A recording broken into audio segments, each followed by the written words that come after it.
Live from the Falcons Nest at Forest Lake Christian High School.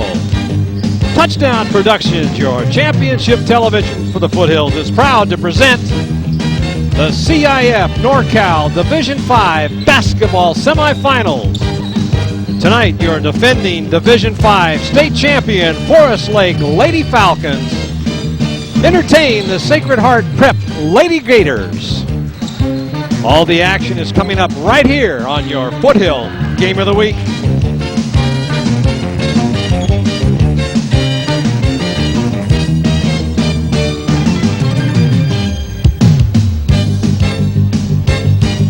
Good evening, ladies and gentlemen, and welcome back to Forest Lake Christian High School for the NorCal semifinals. I'm Marty Mortensen along with Terry Tangney and Alan Barros. Our producer director is Gil Dominguez, and the entire Touchdown Production sports team is on hand, as well as a large crowd here tonight to watch their Lady Falcons take on the Lady Gators from Sacred Heart. And Terry, these Lady Falcons are just 2 games away from the state title match once again. Well, Marty, this is a team that I think we could say justifiably didn't have one of their best games last Tuesday night, overall that is. But when the time came, they exploded in the third quarter on a quick 9-0 run, put the game away pretty quickly, and that was a good omen, and hopefully they'll carry that on to this game. I think the keys to this game, Marty, are the fact that the Forest Lake Falcons are on a 19-game win streak. They're undefeated in this gym, and Sacred Heart is only 5-5 away from their gym.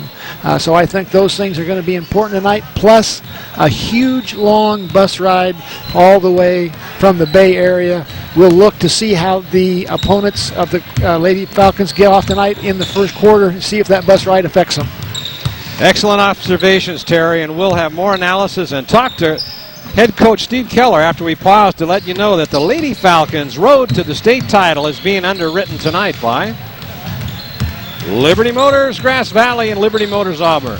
Liberty Motors is your local Dodge dealer with a selection of trucks and 4x4 SUVs, and they are proud to announce a new Liberty Motors in historic downtown Grass Valley. Liberty Motors in Grass Valley and Liberty Motors in Auburn.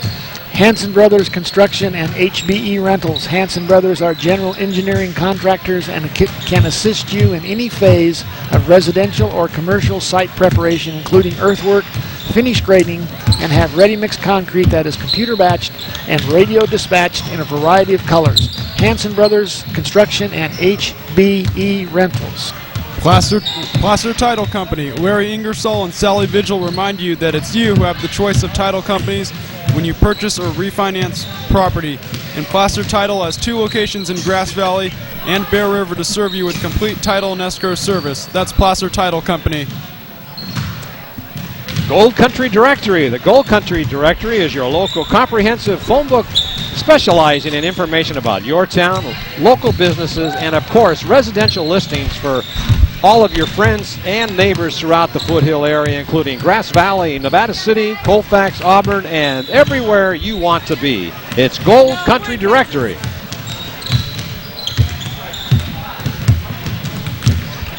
Northern Home Medical, Rudy Antonucci and Dean Miraldi head up your local home medical equipment company in Grass Valley and remind you that you can choose any equipment company you want, and when you choose Northern Home Medical, you're choosing a local company that lives and gives back to our community. Just another reason to remember Northern Home Medical.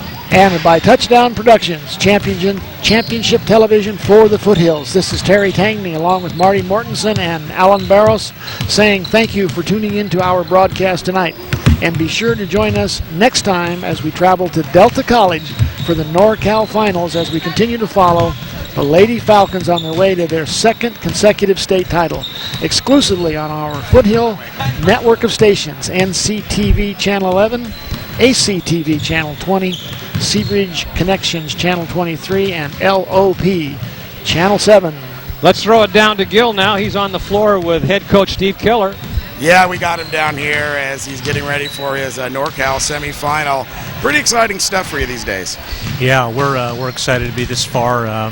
This is a real quality program we're facing right here. They've been in the playoffs for a number of years. They got 4 really excellent coaches over there, and they're very well-trained, physical. They play in a Division II Catholic League, and so they're battle-tested, and this is a good ball club. It's going to be a whale of a game tonight. What did you tell the girls prior to coming out? We need to match their intensity. They're the best defensive team we'll have faced so far this year. They will come out strong and hard, and if we don't, then we'll find ourselves in a hole, and we don't want that to happen. So we've got to match their intensity. Well, I know you've lost a couple games this year, so it's not like you haven't had experience playing out of a hole, but it's always difficult to come from that if it comes down to that point. Yeah, it really is. We don't want to be there, and this is a must win. Obviously, you lose, you go home every game, and so I think we're going to be ready for the challenge tonight. All right, good luck to you. We'll talk to you after the game. Okay, thanks. All right, Steve Keller there as the Lady Falcons get ready to do battle against the Gators in the NorCal semifinals. The 4 best teams in the state of California, the Northern California part, are playing tonight to see who's going to advance into Saturday's match. Guys, let's throw it back to you. I thank that second set of underwriters as we get ready for NorCal basketball on your Foothill Game of the Week. Thanks a lot, Gil. Hope you're feeling better here. You sound a little froggy. The Yeah, thank you, Lady sir. Falcons' road to the state title is being underwritten tonight by California Hardwood Producers Incorporated. Winter is not finished yet, so California Hardwood has stacks and stacks of 16-inch split hard and soft wood, including their yuppie mix of soft and hardwood. Or perhaps you're in the mood for a pallet of romantic chuck wood. Either way, you can keep warm this winter. California Hardwood specializes in wood products since 1989. Also by Beam Easy Living Center. The Beam Center is not just the home of the Beam Central Vacuum System. They're our local source for home entertainment with surround sound, audio, and TVs from 13 to 73 inches to create your own home theater system. Beam Easy Living Center. Burke Home Loans. Burke Home Loans can finance what you've always imagined in Nevada County and offer many loan programs for residential land or construction purposes. John Burke reminds you that there are many loan programs now available, and one is sure to fit your lifestyle. Burke Home Loans. Grass Valley Glass, family owned by Shauna, Marty, and their son Chris Swain. Sawin, thank you. Grass Valley Glass specializes in the installation of new and replacement windows from Milgard with a lifetime guarantee, along with one-day windshield replacement for your car. Grass Valley Glass. B&C True Value Home and Garden Center. Get ready for spring with these new Echo Power yard tools. B&C carries a selection of gas-powered string edge trimmers and brush cutters along with gas-powered hedge trimmers. And B&C loves to support our high school sports program and is proud of their accomplishments. It's B&C True Value Home and Garden Center. And by Touchdown Productions, championship television for the Foothills. Your favorite Game of the Week telecast is now available on DVD. That's right, our entire sports library, including all the 4 slate games, are available for you on DVD. And Touchdown Productions can now transfer your personal home videos to DVD as well. So enjoy the DVD difference with Touchdown Productions, your Foothill leader in television production since 1997. Well, Terry, we're just about ready for tip-off, and you commented earlier tonight on what it's going to take to win this game, and Coach Keller kind of reiterated what you had said. But after you've watched them here warm up, what are your observations at this point? Well, my first observation is Coach Keller is Mr. Calm all the time, but you know, Marty, I detected some tension in his voice tonight. He never raises his voice, at least I've never heard him raise his voice, but I felt some tension there in his interview before the game. So I think he's concerned about this team. I think he's concerned from the standpoint that they play in a very, very tough league, so their 6-8 league record is really deceptive, and I think he's a little bit concerned because he believes this is a great defensive team. Well, one of the things that we might want to point out is that we had a little bit different routine tonight. The girls warmed up a little bit different. Coach Keller doesn't have his blue shirt on with his tie, so who knows? Superstition reigns supreme sometimes. Well, you know, coaches like to say they're not superstitious, they're just careful. But you know, you don't want to get the basketball gods mad at you. You like to keep whatever's working for you. I think we're just about ready to introduce the players.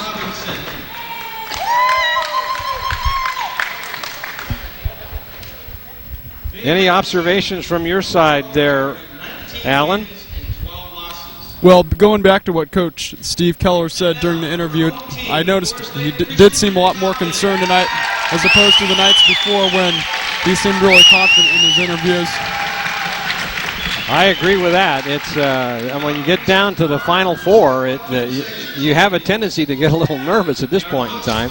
Well, I was watching Sacred Heart prep warm-up right when they first came in, you know, not their organized warm-up, but just getting used to the gym and the background and so forth. And they shot the ball very, very well. And sometimes, oftentimes, it's easy to shoot the ball when nobody's guarding you. But I think that this is going to be a difficult game for the Forest Lake Lady Falcons tonight. They're going to have to really, really play well. I think we're just about ready to give the introductions, as we have a treat tonight. Singing our national anthem will be Gil Van Tassel, and I understand that from everybody that she does quite a job. We'll look forward to that. Now I think we're ready for the introductions. Number 2 is Lauren Boyle, a sophomore. Lauren Boyle from the Lady Gators being introduced. You know, there's another interesting thing, Marty, about these two teams. Both seem to be perennial playoff teams. Both teams have 4 seniors, only 4 seniors, each team. So this might be the beginning of a playoff rivalry here, because both of these teams are likely to be back in the near future. Introduced Rosemary Prince and now Hannah Stevens. Brzezinski, a junior. Elizabeth Brzezinski, 5'7" junior. Laura Kruber. Number 24 is Lauren Kruberg. Brianna Courier being introduced. We'll introduce the starters in a moment. And now for the Lady Falcons up next to be introduced. I think this is a nice thing to introduce all of the players. I think it's a great thing. You know, some of those kids will play basketball all 4 years and never get to run out before the game, except during the postseason activities. And I just think it's a great thing. Kelsey Yates introduced. another freshman, Miss Teresa Reed. A lot of times people don't realize how valuable these players are that don't get a lot of playing time during the game, but you have to have someone to practice against, and you have to have someone who will practice hard against you. So a lot of times they bring something to the table that's just as valuable as the 5 players or 7 players who get to play most of the minutes in the game. Kylie Morali being introduced. Those are 4 freshmen out there. Hey, that used to be a singing group, didn't it, the 4 freshmen? Boy, you are dating yourself now, fella. Holy moly. I don't know about that one. Yeah, the great Gildersleeve last week, and now we've got the 4 freshmen, so it's a nostalgia time here at the Falcons Nest tonight. Marty Mortensen, a veritable fountain of information. Yeah, there is a good shot of Megan Wisniewski. Number 44, a senior, Miss Jessica Jessica Pierce. She had a good game the other night. Did a nice job. Number 32, a senior, Miss Laura Courtney. Laura Courtney, number 32.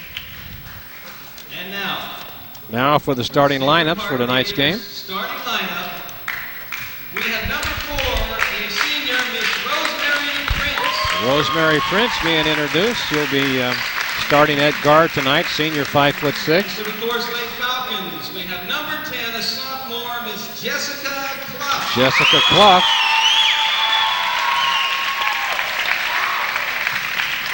And for the Gators, we have number 15, Miss Christina Dillingham, a senior. Christine Dillingham, two sisters on this team, one a junior, one a senior. Falcons, number 24, a junior, Miss Olympia Jacobs. Olympia Jacobs being introduced, 5'9", junior. Number 20, a senior, Miss Emma Hoffacker. Emma Hoffacker being introduced, another senior. And for the Falcons, we have number 30, a junior, Miss Brittany Allen. Brittany Allen gets a big hand from the crowd. And for the Gators, we have number 22, a sophomore, Miss Kim Colton. Kim Colpan being introduced. She's 5'8", sophomore guard. And for the Falcons, we have number 33, a junior, Miss Taylor Gildor. I don't think she's going to sign. She is going to start out 0 for 6 tonight. There's the 31 being introduced, Jessica Picata. Well, I'm pretty sure Coach Keller hopes she doesn't. Yeah, right, exactly. He kind of sounded like Brooke Hodges. He kind of sounded like he thought a quick start was pretty important this game. But you got to hand it to Taylor. She, with 41 seconds left to go in that first half, to come back and score those 5 points and then go on to sink those 3-pointers right out of the chute at the start of the third period and then end up with the highest number of points from all players. That's not a bad way to do it. Shows a great deal of confidence on her part. Our national anthem. Here is Jill Van Tassel will be singing our national anthem tonight.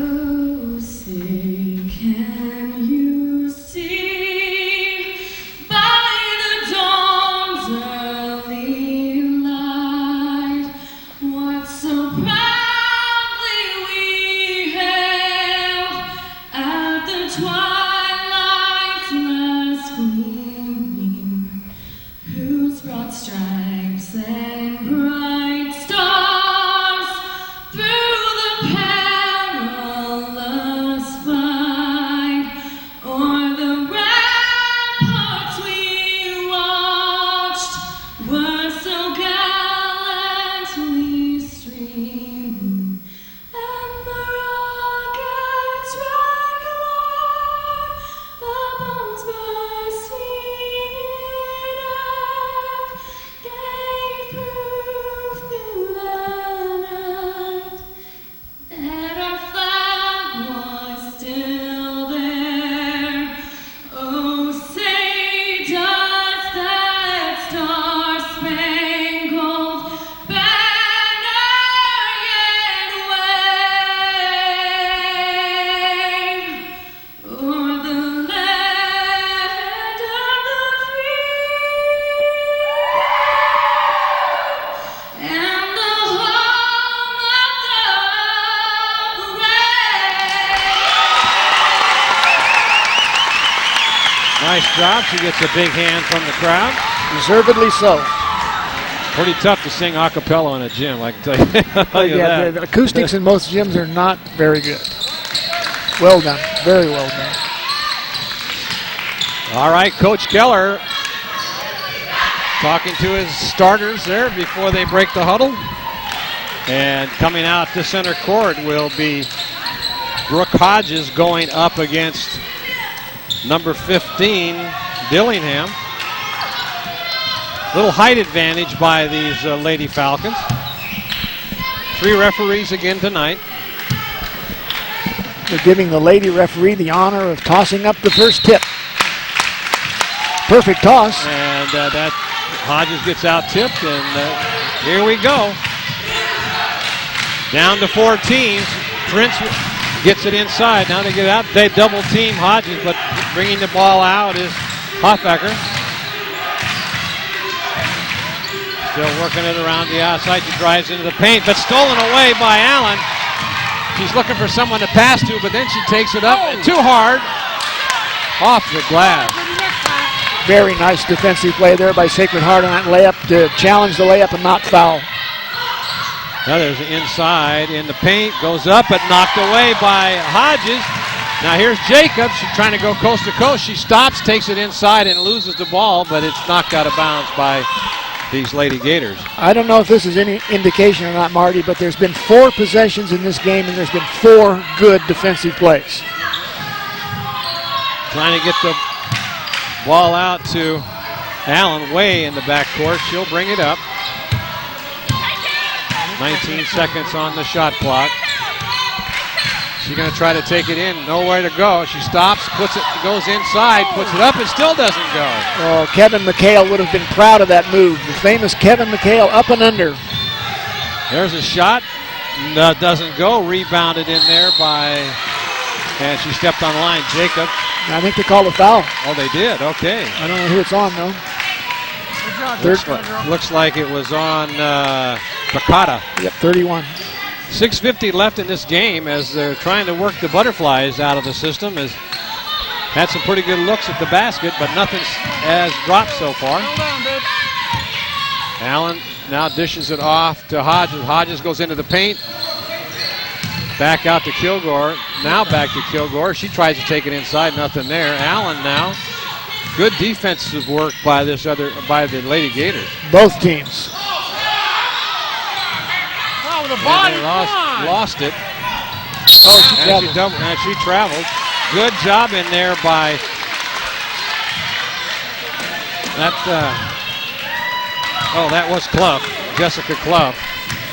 Well, I don't see much nervousness on defense from either one of these teams, nor do I see a slow start by Sacred Heart from the bus ride defensively, but they're both kind of struggling offensively.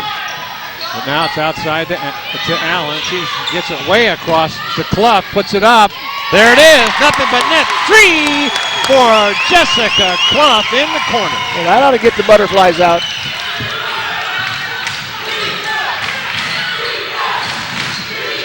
Makata now dishes it off over to Colpan and almost stolen away, and it is. Good defense again by the Lady Falcons. Oh, there was a... Now Jacobs takes it inside. There's going to be a foul called on, looks like Dillingham, Christina Dillingham with a kind of a push. Marty, it looks like Forest Lake is the quicker team again. That's not surprising. A couple of times now early in the game, Sacred Heart has tried to drive the ball to the basket, and the quick defensive hands of the Falcons have made steals. That foul was on Dillingham. Now there's Taylor. Now, try to get it inside to Jacobs. Now it's the Hodges. Hodges goes to the paint. Puts it up. Another one for Clough. Doesn't go. Now they double team her. Now they get it back out to Hoffacker. Tries to get it inside. Nothing there. Now that is. But Clough with a jump. Oh, she gets it back. Now they're going to call a foul on Jacobs. Marty, Sacred Heart Prep is running an offense that's called the Flex. It's a motion offense with a lot of screening along the baseline, and so far Forest Lake has been able to defend it, but it's one of those offenses, if you make a mistake down there along the baseline, there will be somebody wide open. First one attempt is good, off the rim. 5-10 in this first period. A lot of defense, no offense. Yeah, almost 3 minutes. We only had one basket. That was a big three-pointer by Jessica Clough. Now Allen brings it up. Trying to work inside. Nothing there. She'll have to stop. Dishes it off to Jacobs. Jacobs now. No place to go. Good defense in there by the Lady Gators again. Allen now can't take it. She loses it, but gets it back. Gets it over to Taylor Kilgore. It's off the iron. No rebound by the Falcons. Boy, this defense is intense, Marty. It's swarming. Both teams. Now they're trying to work it to the outside. There's a three-pointer up off the iron. No good. Rebounded by the Lady Gators, and now they'll work it to the outside again, trying to... Oh, there's a travel call, and she took an extra step. That was Jessica Picata as she just started The step without the ball. This is going to be fun. See which team breaks down first. Allen now looking for somebody inside.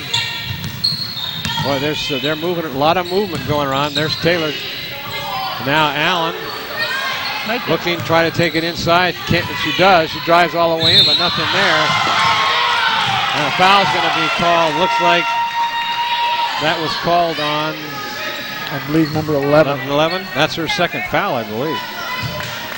No, 31. 31. 31. That's Jessica Picata. That's her second foul. Allen goes to the line to shoot two. She did the right thing. She stepped over to help her teammate who was just slightly beaten, but she was a little bit late getting there. Here's we'll a see it replay here. on that. Her teammate is beat off the dribble. She steps right up, but she's just not quite in good enough position. 31 got her second foul. So Allen now get another shot at one more point. She's got both of them, 5-2 to score.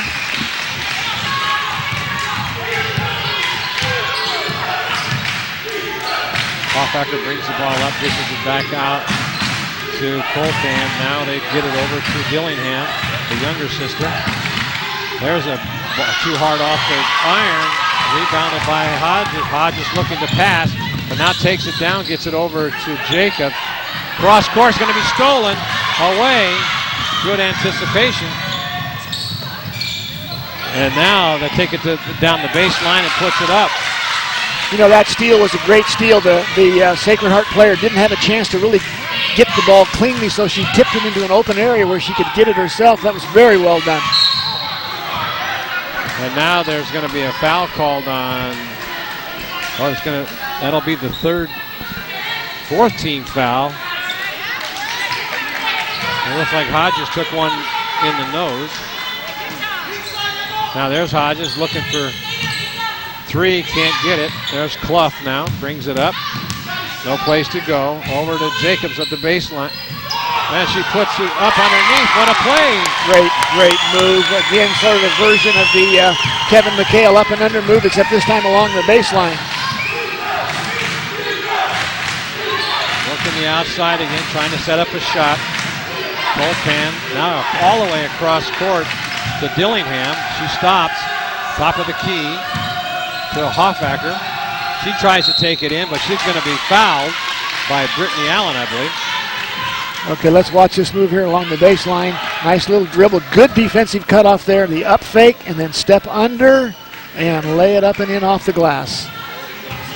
Cut her off, but then was able to take it inside. So that was a good play. Yes, Allen, how we doing so far?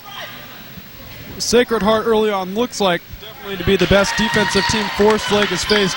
Forest Lake is only shooting 2 of 5 from the field to early on in the game.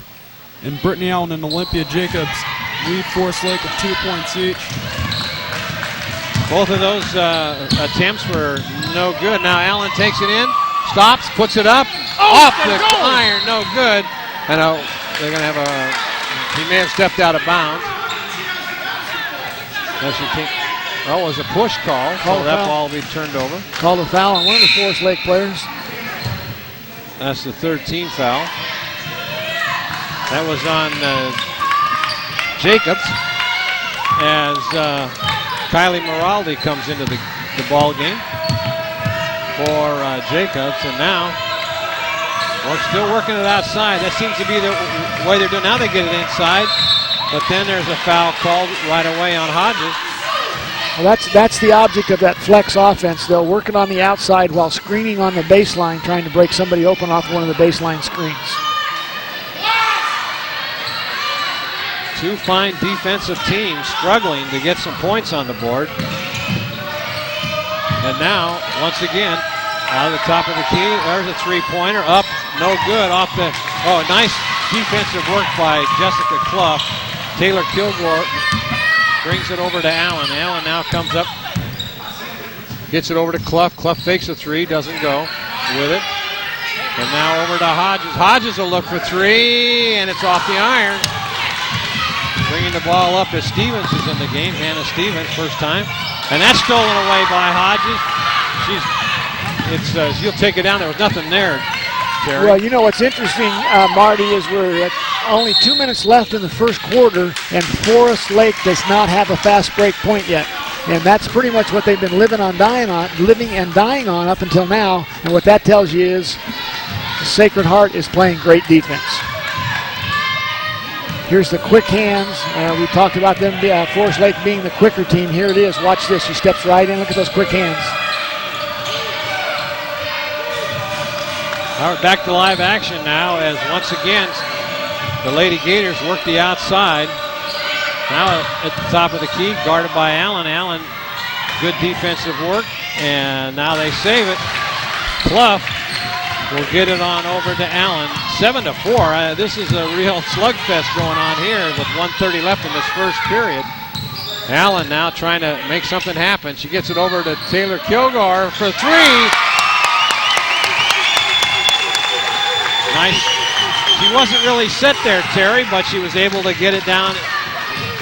Just one of the things that they like a lot at Forest Lake is that three-pointer from the corner.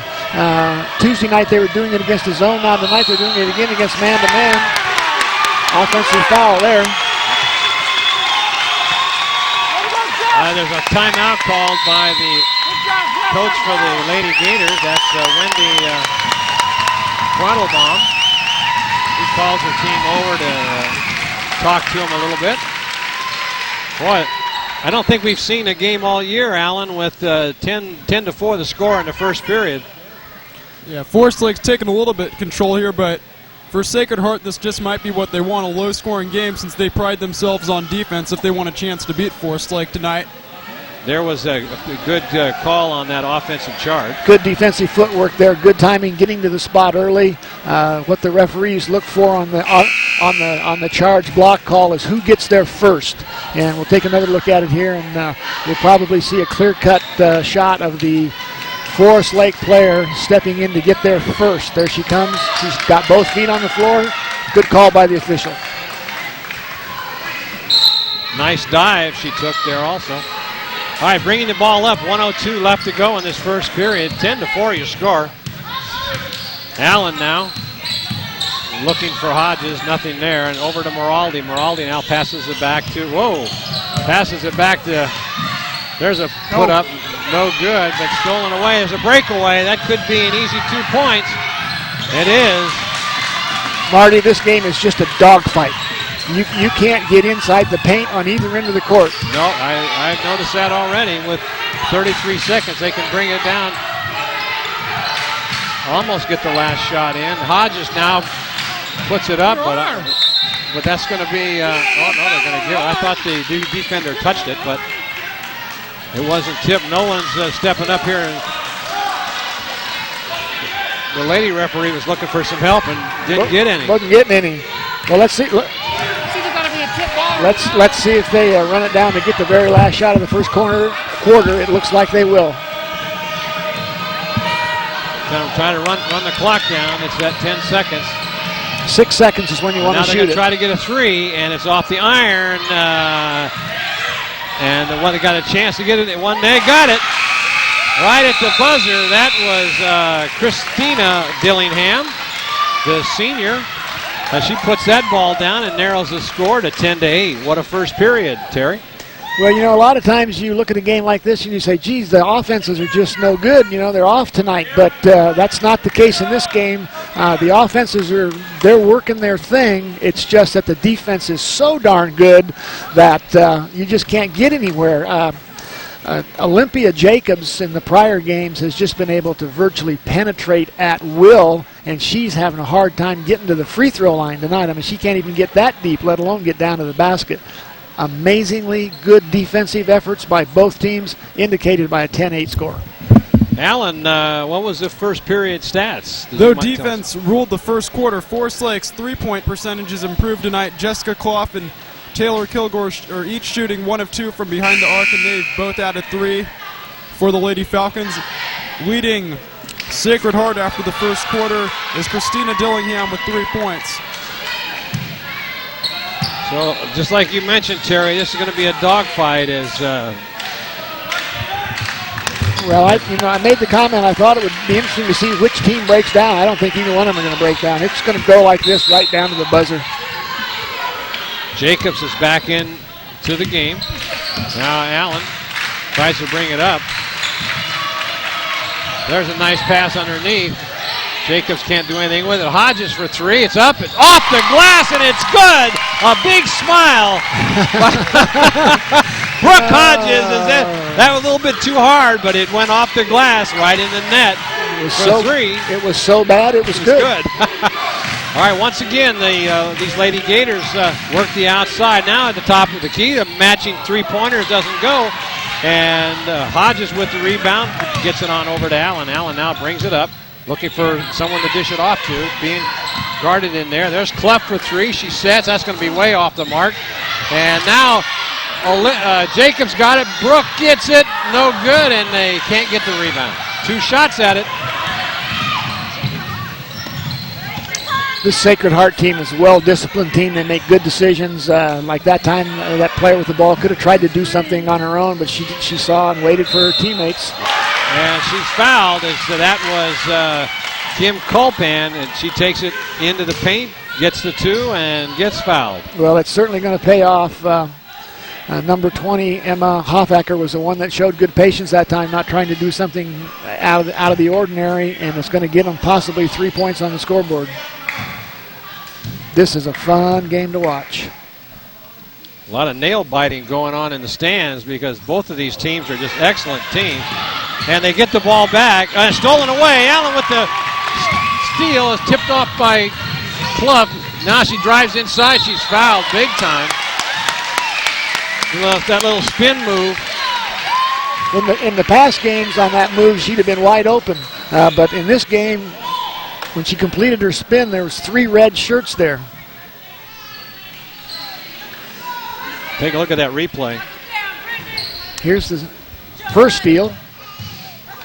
Here comes the next steal. See, Clough knocked it away. And now Allen. Here she comes. Watch the spin move. Watch the help. 1. Oh, there's only 2 there. I miscounted. She split them pretty good, though. Nice play. And now she'll attempt the second one. Up, and it's no good. And rebounded in there by the Lady Gators. They'll bring it up the court. Clough on the defense. Working the ball outside now is Hoffacker. Oh, inside. Jacobs tried to steal that ball. And it's off of the Lady Gators. It'll be a turnover. That's a very good call by the officials. The baseline official was blocked out, didn't have a good look at that ball, and it was, in fact, touched by a Sacred Heart player. All right, Allen now gets it over to Kilgore. She takes it all the way in, dishes it off to Jacobs. Look at that help. Yeah. Now they've got inside, too hard, off the glass, rebound by Allen. Allen will bring it up.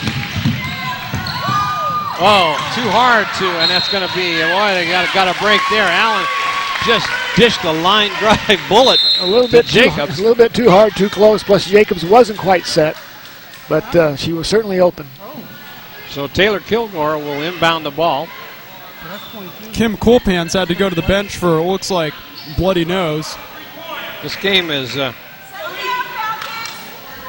Well, in high school sports, if you're bleeding, you're gone until they can get it stopped and get you cleaned up.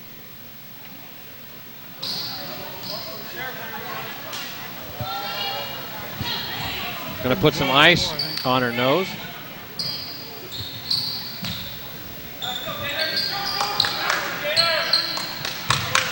So back in the game is Kylie Maraldi. A little behind the back dribble there. All the way out to Jessica Clough. As working the inside is Maraldi, but she's can't break free.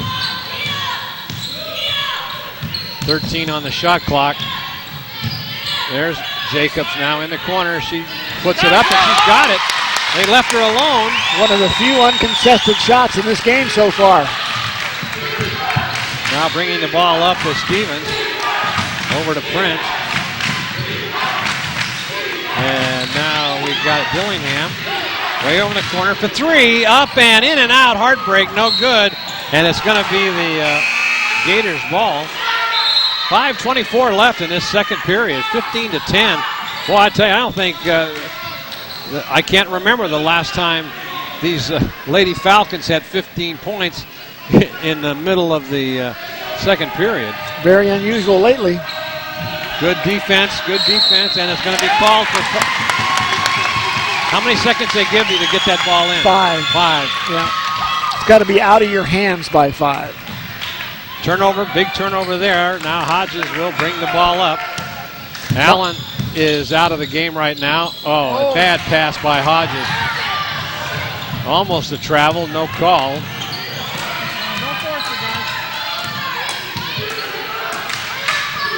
Quick defenses tonight, Terry. I'm glad I'm not out there, I'll tell you that. Hard to find a good shot. Oh, there's a nice block by Hodges. Look at that hustle. But she stepped on the line. Boy. Number 20, Julie Moore for Sacred Heart trying to save that ball. Good effort. No, that was Emma Hoffbecker. Excuse me, I look at the wrong roster. Inside to Jacobs. Now she takes it into the paint, puts it up. She's got it. One of the rare occasions in this game so far that somebody from Sacred Heart didn't step in and help. 17-10. They work the outside again. On over to Stevens. Stevens tries to look for a three. Too far out. Nothing there. Back out over to Dillingham. Way across court to Hoffbecker. Inside feed. Turn around. Hodges couldn't. Then she doesn't go. Hodges just had her a little bit off stride there, Terry. Yes, she did, but that was a perfect example of what that offense is trying to generate. There's a little mistake defensively on the baseline, and the player was wide open, but she missed the shot. Here we have Forest Lake moving the ball. Now watch this. One of the few times one of the red shirts doesn't step to help, and it cost them. Yeah, normally they would have come up to get that. There's Hodges, who got really hit as she went to take the ball into the paint and put that shot up. And so she gets the first one. That makes it 18-11. I think they put the score on the wrong one. And now it should be 19-10. 19-10. They should make it. Well, they got half of it right. Yeah. They just picked up a free point. Now they'll get it. Now it's even worse. Yeah. Oh, inside now. Oh, knocked away by Allen. Good hustle. Gave their team the wrong. They must have the. No, now it's they got to go. There we go. Now is that right? No, it should be 19-10. There's a shot for two off the iron. No good. Somebody's going to score before they get it straightened out. I think Forest Lake. There, and now they got it. 19-10. 3:47 left. Little nervous over there at the board. And there's Moraldi back in the game. Gets it back out. Now it's over to Jacobs. Tries to drive the baseline, but she's fouled. She'll go to the line to shoot too.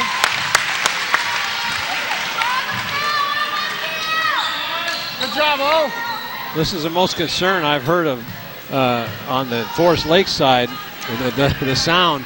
You can tell the nervousness over there as they know their team's into a first-class drag-out battle today. Well, normally if you had a 9-point lead, halfway through the second quarter, you wouldn't feel satisfied, but you wouldn't be too upset about it. But they're used to having 19-point leads at this time.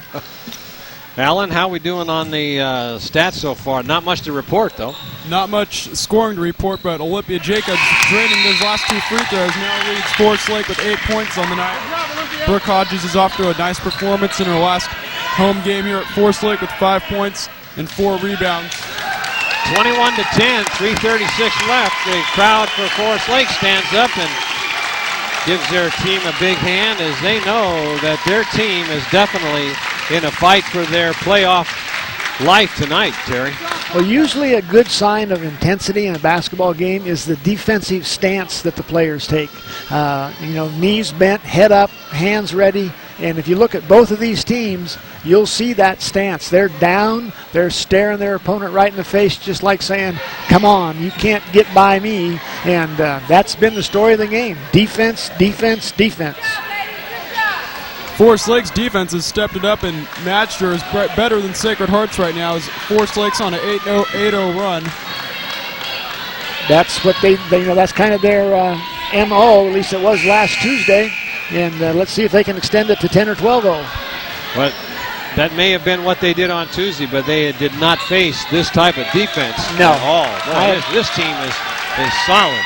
I'll tell you what, Marty, I've watched a lot of basketball games this year, boys and girls both, and I have yet to see a team as intense defensively as either of these teams tonight. This is the best defensive effort I've seen all basketball season. Hofecker now tries to work once again. They work the outside. Now at the top of the key is Stevens. Inside, and Moraldi breaks that one up. Look at that hustle. And it's going to be but another foul. And that'll be a shooting foul. That's the 9th team foul so far on this. And that foul, I believe, was on Jessica Pacoda. What does she have, Alan? She has 3 fouls on the night in this game. They're going to have to probably sit her down. Yeah, and that's not a good sign. She's a senior, probably a leader on this team. They'd like to have her on the court, but I don't see any substitutes getting off the bench over there. Can't afford to have her foul out of the game this early. There's a good shot by Allen. Here she comes. Here comes somebody. Yeah.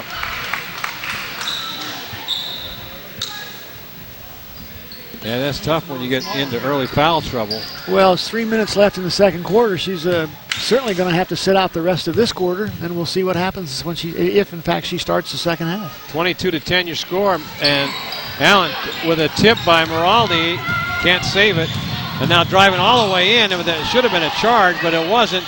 And there is an air ball off the iron.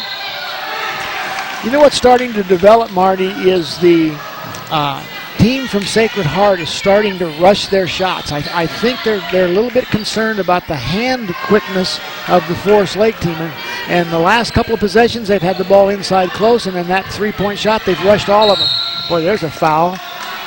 Either that or a felony. I can't tell which. Let's see who that they call it on. It was a push on Allen. I think you get 15 yards for that in the NFL. 22-10 your score, 3:04 left in this first half, and it has been intense since the tip-off. Allen? That last foul was on Jacobs, actually, and that's her third foul, and this is the third straight game that she's gotten into some foul trouble early in the game. Well, we'll see if they sit her too. Moraldi with the rebound, good defensive work. Allen now brings it up. Dishes, inside to Moraldi, and it was way over her head. She couldn't recover from it. Well, there was almost a travel. Referee right there doesn't call it. Now they work it around outside again, 22-10. 18 on the shot clock. Top of the key. Good defense by, there's a three-pointer. She drills it. That is Emma Hofecker. And she's the senior guard. And Sacred Heart needed that basket. They've been on 10 for quite a while. I guess they didn't. They only gave her a 2 on that. Now, nice block. Travel call as Taylor Kilgore. There's that famed Sacred Heart help defense again. Beat the original defender, but someone else steps in to take over. Now Hofecker looking to pass, still keeping it outside. Over to Prince. Now there's a three-pointer, and she's got it. Big shot in there by Hannah Stevens. Narrows the gap to 22-15. 1:54 left. The Sacred Heart team does a good job of screening. A lot of ball movement, a lot of player movement, a lot of screens. That can wear you down over the length of the game. Now does a little twist, takes it up. She drives into the paint, puts the ball up on a left-handed putback. Wow, what a shot that was. Spectacular spin move, one-on-one. Beautifully done. 24-15 now as Colpan dishes it off, stepping back for three. She got it, nothing but net. That is Rosemary Prince. What is that, 3-3? One of them was a 2. 24-18, down to a 6-point game. Now Allen takes it all the way in, and everybody's saying that they just haven't seen Brittany Allen play. as they're saying that she's walking, and that's not the case with that. No, she's not walking. She's just bloody quick. But in this game, when she gets to the basket area, there are people there. In the past, she would have been wide open. There's Kilgore for three, and it's off the iron. Hodges with the rebound, but they lose it. And now she'll slow it up. That's Emma Hoffecker. Over to Prince. Now Prince dishes it off to Stevens. Back out to Colpan. They keep throwing it around. And now they try to take it inside with the double coverage, and that's Kilgore with the ball. 44 seconds left. Clough now looking for someone to pass it to. Gets it over to Allen. Allen slows it up. Top of the key. Over to Hodges. Doesn't take the three. And Moraldi gets knocked down. Another body now on here's the floor. Clough for three. It's off the glass. No good. Slowing it down, trying to get the last shot. Well, they did a good job of it at the end of the first quarter, and they scored. Look at that defense. Clough is very quick. And now they got 14 seconds.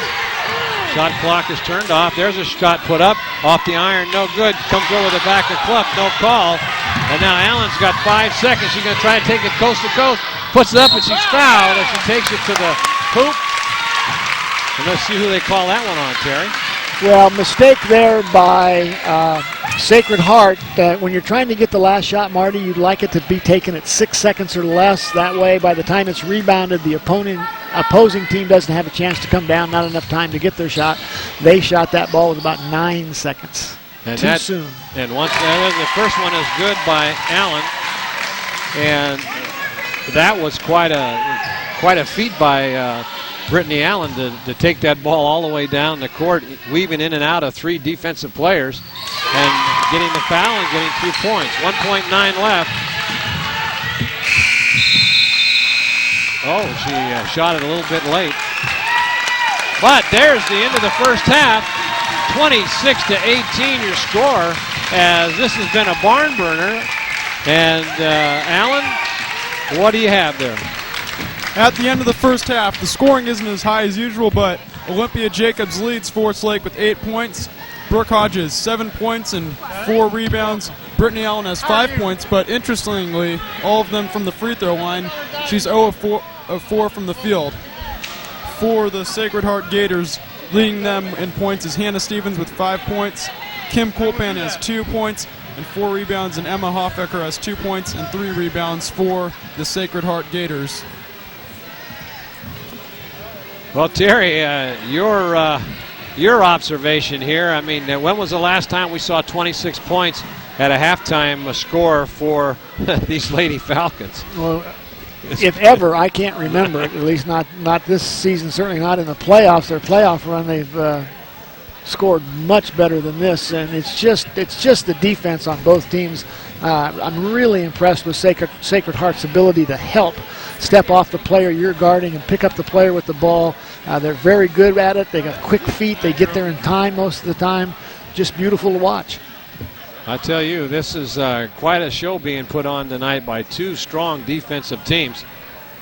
And let's take a look at a replay of Hodges. There's that beautiful spin move. Now, this is one of the few times that the help didn't get there, and partially it didn't get there because Hodges just too quick. She made that spin move quickly and right to the glass. That's about the first time we've seen that they haven't been able to cover that, as Hodges went right around her. We'll be back for more analysis, but before we do, we'd like to tell you that these Lady Falcons' road to the state title is being underwritten tonight by Liberty Motors, Grass Valley, and Liberty Motors Auburn. Liberty Motors is your home for tough Dodge Ram trucks with the Hemi engine and the Dodge Durango 4x4. And manager Val Vittigan invites you to visit the newest Liberty Motors location in downtown Grass Valley on Main Street near the post office. Liberty Motors, Grass Valley, and Liberty Motors in Auburn. Hanson Brothers Construction and HBE Rentals. Spring will soon be here, and that means getting a jump on those spring projects. That's why HBE Rental Manager Craig Arthur has a full-service rental facility waiting for you. Whether you're a contractor, homeowner, HBE Rentals has the tools you need. Hanson Brothers Construction and HBE Rentals. And by Placer Title Company, Larry Ingersoll and Sally Vigil remind you of the new Placer Title Company in Bear River in the Long Shopping Center, and their manager Tracy Willis is ready to assist you in the South County with any of your real estate purchase or refinances with a complete title and escrow service. Placer Title Company. And by Gold Country Directory. The Gold Country Directory is your local comprehensive phone book specializing in local business and residential listings for all the Foothill area. And Gold Country Directory proudly sponsors the defending state champion Forest Lake Christian Lady Falcons basketball program. Gold Country Directory. By Northern Home Medical. Rudy Antonucci and Dean Miraldi are your neighbors in Nevada County.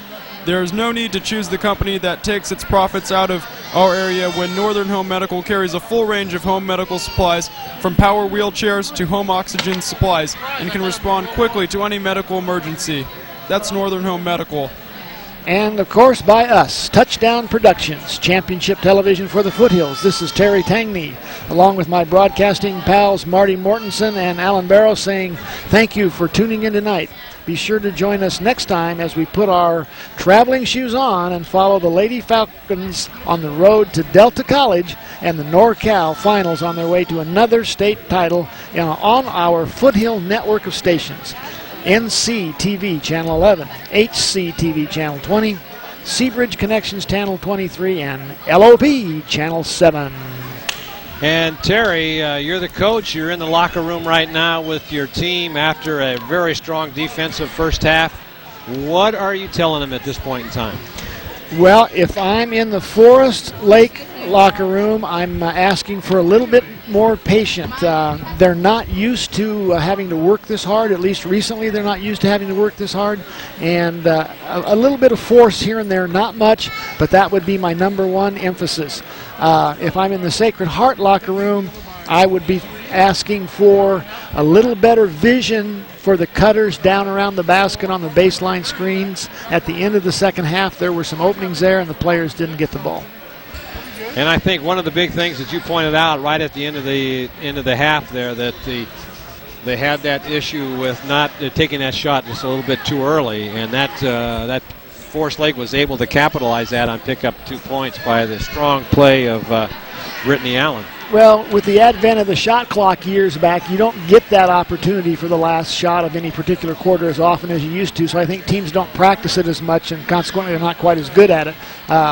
Sacred Heart executed it perfectly at the end of the first quarter, but not so well at the end of the second quarter. All right, this fine Sacred Heart Prep Lady Gators they've had their turn in the locker room. They've come back out on the court, but before we talk to you about that, we'll tell you that this Lady Falcons road to the state title is being underwritten tonight by California Hardwood Producers Incorporated. Here we go again. The Parmenter. There we go. Thanks, Alan. The Parmenter family has served you for over 16 years in the Foothills and specializes in the beautiful wood molding, beams, and floor products for your home. They even have weekly specials like their pre-finished 5-inch Brazilian cherry wood flooring, along with closeouts and store specials. California Hardwood Producers Incorporated. By the Beam Easy Living Center. The Beam Center is happy to announce their second annual Keeping Kids Safe Festival this year on April 26th from 10 to 4 p.m. with special guest Mark Class of the Class Kids Foundation with digital fingerprinting and photo ID for kids of all ages. It's the second annual Keeping Kids Safe Festival at the Beam Easy Living Center. And by Burke Home Loans, John Red Burke has over 14 years of loan experience, which means excellent results for you, so you can have the life you've always imagined in Nevada County. His knowledge and experience are what you need to help you obtain the most important purchase of your life, your family's home. Burke Home Loans. And by Grass Valley Glass, family owned and operated by Shauna, Marty, and their son Chris Swain. Grass Valley Glass specialized. Saw one. I'm having a hard time. I have two with Parmenter, and now you're having. I'm having a hard time with Grass Valley Glass. Specializes in everything glass, including the installation of new and replacement window products from Milgard that come with a lifetime warranty and can also provide one-day auto glass replacement. Thank you, sponsors, for being patient with us. Grass Valley Glass. By BNC True Value Home and Garden Center. Contractors and homeowners are always welcome at BNC, where they specialize in bath and kitchen products and True Value Easy Care paints. And now that spring is here, BNC carries a selection of gas-powered 20-inch head trimmers by ECHO with the Vortex engine and double reciprocating blades. That's BNC True Value Home and Garden Center. And by Touchdown Productions, championship television for the Foothills. Your favorite Game of the Week telecast is now available on DVD. That's right, our entire sports library, including all Forest Lake playoff games, are available for you to enjoy forever on DVD. And Touchdown Productions can also transfer your personal home videos to DVD as well. That special vacation, maybe a birthday party, or other fond family memories are in danger of fading away. So enjoy the DVD experience with Touchdown Productions, your leader in television production since 1997. And our apologies once again to the Parmenter family, as I've got a mental block. We're going to turn everything over to Alan and let him read it. He seems to have got the names down perfectly. And then the Sawin family has been struggling tonight with Terry. So, hey, Alan, from now on you're reading the whole page, and because you haven't missed one yet. Youth, yeah, tough. Get tongue-tied at our age, Terry. It's kind of tough. Youth prevails. Well, the 60-second buzzer has just gone off, and the teams will be coming out at center court. Well, they'll be tipping the ball in, as I believe Forest Lake will get the ball. How does that work, Terry? They didn't get the tip off, so do they get the ball on the inbound, or is it the last one to have it at the end of the half? No, it's alternating possessions determined by jump balls. So who gets it now kind of depends on how many jump balls there were in the first half. It's just whoever turn it is at this particular moment. Oh, okay, so whoever's possession. So it looks like now it will be Forest Lake. Taylor Kilgore will bring it in to Brittany Allen. Now, once again, these girls have been out there a long time, so this is the first time they've had to play this many minutes, Terry. Look at 22's defensive stance. Nothing has changed. It's still a war. Kilgore now dishes it out to Allen. Allen tries to get it inside. Nothing there. Now she'll take it to the paint. Stops, takes it up, jumps, skips off and she's fouled again. She'll go to the line to shoot two. Very intimidating shooter out there is when they see her driving to the basket, Terry. They really try to set her down. That was, well, we're going to see this here on the replay. A little fake help there, then she goes off. Here she comes again. Oh, I thought that would be a foul right there. That looked like a block to me. That's what I'm saying. Should have been a foul on the defender. That was a nice bit of acting right there. Yeah. 20 seconds into the third quarter, Jessica Picata has already picked up her fourth foul. Well, they started her with 3. The rule is you have to play the whole third quarter without getting another one, and that didn't work. There's a three-pointer off the glass. No good, and Jacobs now with the recovery, but no fast break tonight. She'll get it back out to Allen, and timeout's going to be called as Coach Keller saw 2 points get away right there early on, and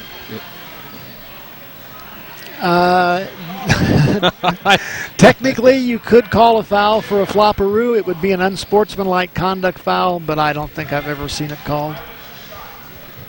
So now Coach Keller is talking to his team, saying, hey, we've got to I don't think they've had this much in the way of interaction in a ball game, Terry, since for a long time. You know, this is interesting because Tuesday night he did the same thing. He's called a timeout here with less than a minute played in the half, and that's just pretty much a no-no in the coaching profession. And it happened Tuesday, and now it happened again tonight. So he saw something he didn't like, or he saw something that he thinks they can take advantage of. So Allen now gets it over to Hodges. She does a little head fake, puts it up off the glass too hard. Rebounded in there by Dillingham, and now bringing the ball up is Colpan. They'll work at the outside. There's Over to Prince. Prince now doesn't take the shot. Hoffacker trying to set something up at the top of the key, being guarded by Allen.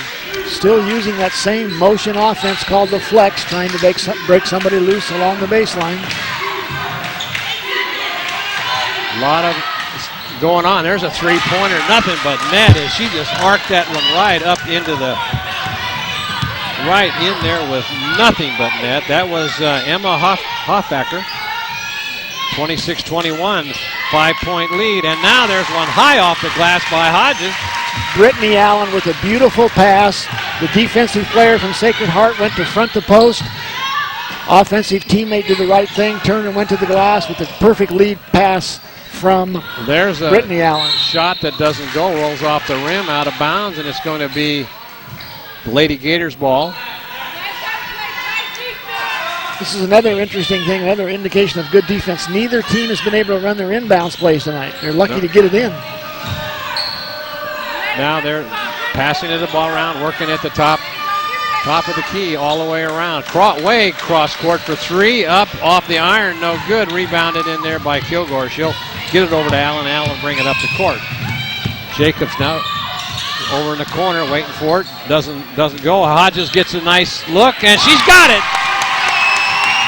Modern basketball at its finest, Marty and Allen. Penetrate and pitch. Draw the defense to you, pitch it to the open player. And Hodges was ready for that three, and she nailed it. All right, here we go now. Once again, Forrest Slate comes out on the defense. There's a three-point. She's got it. She's drilling them from all sides of the court. That's Emma Hoffacker again. 31-24, 7-point game. If you don't love this game, guys, you don't like high school athletics. It's just that simple. And almost. Here's a three-pointer. Here's the penetrate and pitch. She penetrates into the middle, draws this defender to her, and pitches it right out to the player she just left, who's wide open. Yeah, nothing but net. Oh, a nice ball. That Jacobs put that little left-handed putback, and that didn't go. A little bit too hard off the glass. 5:06 left, 31-24, 7-point game. 8 points at halftime. Back and forth, this is a struggle. Now they work the outside again. This seems to be their mode of operation. Now they get it inside, nothing there. There's a three, and it's off the iron, rebounded by Hodges. Allen will bring it up. She tries to take it in, no place to go. And now she does there, and now she puts it up. She gets her own rebound, and now she's fouled. She's trying to do it all, Terry, and just struggling just a little bit. Well, you know, she's so quick, and most of the time, the games that we've seen her play, she can just blow right by those people, but it's just not there tonight, and I think at this point she might be a little bit frustrated. Maybe she'll calm down and get it straightened out. She'll go to the line to shoot two. That foul was on Emma Hoffacker. First one is up, and it's no good. She's struggled at the free throw line tonight. Not much on arc on her shots tonight from the free throw line. That one was very flat. Time to take a deep breath. Think about what you're doing. There she got that one. 32-24, and back up to an 8-point lead. Now Prince will bring the ball up. She'll get it over to Emma Hoffacker. Now they'll take it over in the corner to Dillingham. She drives all the way on the baseline and gets it for two. That's the other thing you'll get out of that flex offense is you'll get some isolations like that where players can go one-on-one. Jacobs just threw up a ball that had no chance. I really like this Emma Hoffacker from Sacred Heart. She is an intense player, and I don't know what her numbers are, but she has a lot of rebounds tonight. There's a hard off the, there's going to be a foul over the top as Jessica Clough took one. Hoffacker has 5 rebounds in the game so far. Thanks, Alan. She's just such an intense player, good defender. Now Hodges comes out, and Kylie Maraldi comes in to give Hodges a break. I know one thing. Tomorrow there's going to be some black and blue players on both teams. There's some hard-fought contest tonight. Now Allen at the top of the key, looking for someone to get it to. Nobody there open yet. She tries to take it in, but she loses it. Gets it now. She might be able to save it, but let's see. And who's got now? It's a jump ball, and it'll be the Lady Gators. You know, I think there was a mistake made there. Two Forest Lake players were controlling the ball at the same time, and that's usually called traveling. But I guess if it's an NFL, it's just first down. Now they gave the ball back to Sacred Heart, though, so it looks like they did call it. Called something in favor. It was their possession. They called the jump ball, and the possession going to the Gators. There's a drive too hard off the glass. Clough with the rebound. You see how quick this Lady Gators get back on defense? Well, that's one of the things you really emphasize as a coach. Is what's called transitions, changing from offense to defense or defense to offense. Critical part of the game. It's Forest Lake to play a half-court game so far tonight when they usually like to run where they're most successful. There's Allen for three, but she hits the rim. No good. First three-point attempt by her. Now they got... Oh, there's a good pass, and now Allen and Moraldi with the rebound. Good rebound there by Moraldi. Took that away. Allen now dishes it back out, and they're going to call it offensive charge. No, it's going to be a block. And it's going to be on 20. That could have gone either way, Terry. Yes, and most of those block charges, that's what you have to say, is it could go either way. Some of them are clear cut. If you talk to the officials, they'll tell you every time it's the most difficult call in the game. Allen grimacing a little bit on that. Now she steps out, and there's Kilgore for three. It's up, and it's in! Taylor Kilgore for three. The Falcons love that corner three. They shoot it against the zone, they shoot it against the man-to-man, and they always shoot it well. Well, they've lived and died by this three-pointer all year. There's an answer back. Too hard off the iron. Jacobs with the rebound. She'll slow it up now as she'll get it over to Allen. You know, Allen, your observation is absolutely right. We made a lot of emphasis in past games about the good vision that the Forest Lake players have, and they're still looking up court tonight. There's just nothing there. Fine defensive play by both teams. Jacobs tried to take it on the baseline, but was blocked out, and her shot was knocked out of bounds, so Kilgore will be inbounding it. Hodges is back in the game. Moraldi comes out. So they got their starting lineup in there right now. Now they're trying to get it inside to Hodges. She takes a dribble, and now the ball gets knocked away. 25 seconds on the shot clock. Number 5, Hannah Stevens from Sacred Heart, diving down in there to help on the post. Good help defense. All the way out to Clough. Now dishes it over to Kilgore. She'll try to take it in. Nothing there. Good defense. Almost stolen away. There's Jacobs. She drives it inside, dishes it way off to Clough. Clough now looking to set something up and gets it back out to Allen. Allen now, they've got 9 on the shot clock. They got 8. And now they're going to lose the ball, and they do. And now she's going to try to take it in, but nothing there.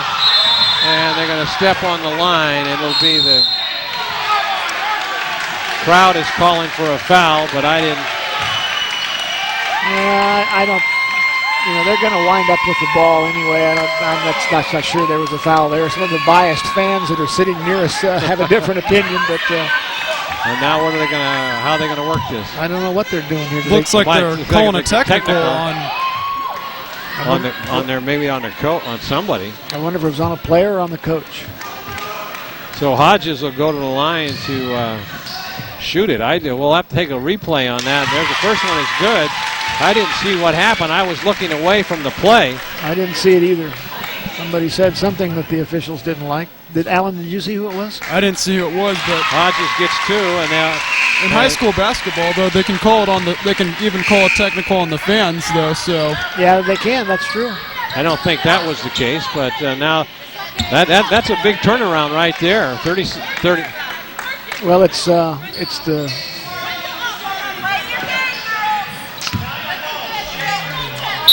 I don't know. It's hard. It looks like bad balance to me. And now somebody must have said something at this point in time. Now there's a timeout called. I think a little frustration level is set in here. That may have been on the coach. Well, if it's on the coach, technically she's supposed to sit down the rest of the game and not stand up. And if she gets the second one, she gets ejected. Usually the referees don't enforce that no stand-up rule, but that's what it says. Somebody else got one now. I think this one was on the coach or a player on the bench. Boy, this is that's.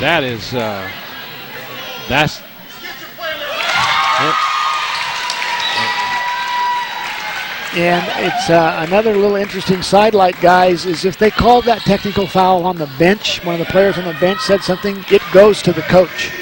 So whoever, whether it was the coach or one of the players, either one of them, it's on the coach. All right, now the Forest Lake will get it back as Hodges misses that one. And she is sitting down. I haven't seen her sit down for a long time, so evidently it came from the bench. Later on in this game, Sacred Heart may have to look back on this as a big turning point because they were going to get the ball back with these 2 straight technical fouls. There's the coach. Have led to 3 Forest Lake points and then 3 possessions. And if they score again here, it makes even a bigger difference. 38-26. Now it's up to a 12-point lead. 1:26 left in the third. And now inside to Hodges, spin, puts it up, fouled, and no call. You know that's a perfect play by Forest Lake there. Loss of composure on the opponent's side. People are upset and tense. Take the ball right to the basket, close in, get it to a post player, possibly get another foul and a 3-point play with the free throws, but didn't work that time. But absolutely the right idea. Well, Kilgore on the defense, gets it over. Almost lost the ball, trying to get almost got double teamed. There's the 3-pointer, up and off the iron, no good. And now Hodges is going to be called for a foul. As going to the line will be Hannah Stevens. You think maybe this could be some makeup going on here, Terry? Or? Well, I would certainly hope not, but I'm not so sure that was a foul. But she's going to shoot 2 free throws anyway. So for all intents and purposes, it was. And just now notice that Jessica Pierce is in the game. First one is good by Stevens. 38-27, 53 seconds left to go in this third period. Next one is up, and it's no good. Rebounded by Hodges. Hodges will bring it up to court. As Allen's on the bench, there's Pierce gets blocked, but effectively it's a pass. And that ball was short by Pierce. Now almost, there's a travel, no call, and then she gets the basket.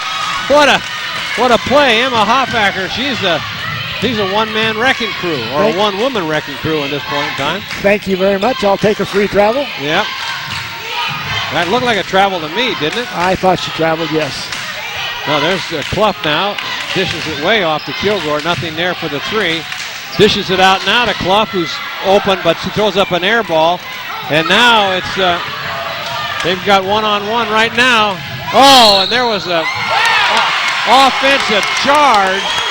Boy, that could, I don't think she was set, Terry. No, she was, in my opinion, she was definitely moving. It'd be nice to see a replay of that one. And the coach did not stand up at all, so I think you were right on that call, Terry. It was on the bench.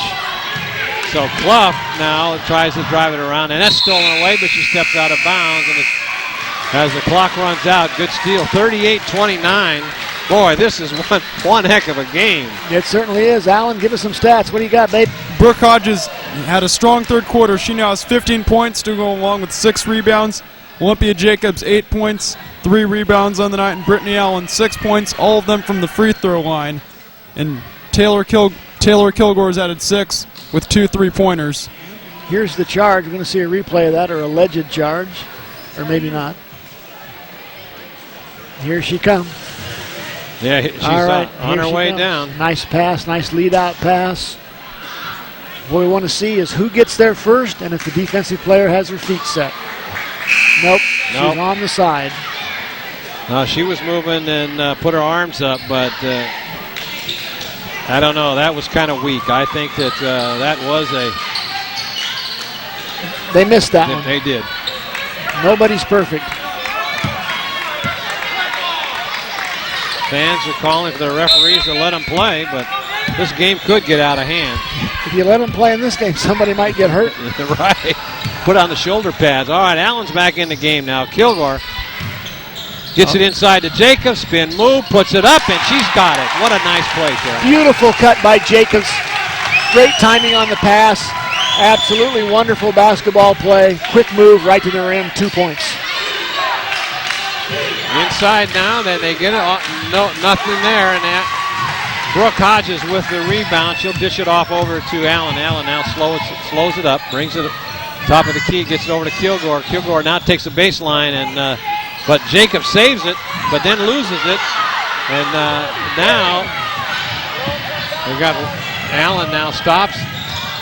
Prince puts it up, not there, but they get it. But now it's going to be a jump ball, and it moves away. But now Hodges now it's going to go out of bounds by. Boy, if they'd let the ball go, it would have been the Gators' ball. Looked like a rugby match there for a minute. Watch this cut, perfect cut right in front of the defender, and a quick move, one dribble, and right up and shoot it. There was a three-point attempt, doesn't go. As we have 6:53 left in this fourth period, 40-29, your score, 11-point lead. As coming into the game now is Jessica Picata, but I think she's got 4 fouls, doesn't she? Yes, she does, So and she's going to have to watch it. Yep. Now they work it to the outside, still nothing on the inside. There's a feed, takes it all the way in, but she lost it. That'd have been an ideal situation right there. She had an excellent look at the basket. Nice move, just lost control of the basketball right at the end. Oh, nice play by Olympia Jacobs as she took that pass from Allen, took it, whole bunch of moves, and then put it in. That's the third Kevin McHale up and under move we've seen in this game. Every one of them executed perfectly. Timeout called by the Lady Gators is now she can stand up, huh? Now she can stand up. And you know, the referees don't usually enforce that rule too strictly, but maybe when she's in the Bay Area they do it a little differently, because she hasn't gotten off of her chair since. I always thought when I was coaching it was really unfair if one of my players on the bench said something and I got the technical. The rationale is, though, you're the coach, you're supposed to have control of your players. Team, yeah. So. Well, I bet that player that caused you the technical was riding the pines for a while, too, I bet, huh? Well, no, more likely he would be real tired tomorrow. Alan, what do you got for us point-wise? Point-wise for the Sacred Heart Gators, leading them is Emma Hoffaker with 10 points and 5 rebounds. Kim Coolpan has added 6 rebounds to go along with 2 points, and Hannah Stevens has added 6 for the Gators. Right now, inbounding the Lady Gators will try to narrow the lead a little bit here by the Lady Falcons. There's a nice play. She almost lost that ball, Terry. Yeah, but that's what that offense gets you. We talked about it a little bit earlier. It'll get you cuts along the baseline, and it'll get you one-on-one isolations, and that's what they had that time. Now Allen being guarded in there by Stevens. She's trying to get somebody loose, but nobody there. She's just bouncing the ball. She may take the three. She does. In and out. No good. No height on the ball tonight. No, it's very, very flat. Oh, nice play there. Look at that. Nice spin move. Good pass. Jessica Picata. She's sitting on the bench. Hasn't been doing the men any good. She's one of their key players. Oh, yeah. She's, I would say, one of their 2 best players. All right, now Clough. 42-33 your score, 5:10 left in this. There's Jacobs, and she gets her own rebound, and she gets fouled as she tries to put the ball up. And now that's going to go against Picata, I think, and she's gone. You know, and that's really unfortunate, because I think there was a foul on the original shot that wasn't called, and then the offensive rebound, of course, is garnered, and she has to try and play some defense. Jessica does, and unfortunately gets a foul. They called it on Prince. No, let's see. It's on the board. It says Picata. Yeah, they did. So now she's got to come out. I thought there was a foul right there. Yeah, there was, and then she's going to get that. She doesn't get that foul called, but gets that one. one. So I guess it's okay. She got 2 for 1, so I guess she can't complain. Well, that's tough for a senior. This is her last. This will be her. If she fouls out and they lose the game, this is her last game. And Jacobs makes the first one, 43-33, back up to a 10-point lead. Biggest lead so far in this fourth period. And there is the second one.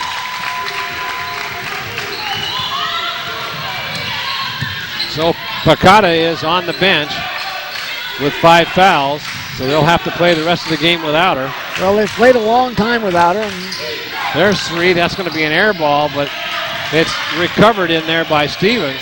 What a rebound by Hannah Stevens. Great hustle play. Now Prince dishes it off, guarded by Allen. Nothing there, but they dish it out for a long three-pointer. Off the iron, no good. Hodges with the rebound, and Allen will bring it up court. Well, we're getting to the point in the game, guys, where some strategy starts to take place here. The Forest Lake team would like to use as much of the shot clock as possible. Yeah, that ball stolen away by Prince. 2-on-1. Oh, nice block in there by Allen. She can't save it. Oh, no, what happened? Heads up play. Heads up play. Knew she wasn't going to be able to save the ball, so called the timeout. They'll give them a chance to set something up and run something good. So we know what... all right, here we go. That was heads up by Allen. Nice block on the shot right there. Way off balance. She's going to fall out of bounds. And she calls timeout. Look at that. Good thinking. I guess that's called thinking on your feet, huh? Certainly was.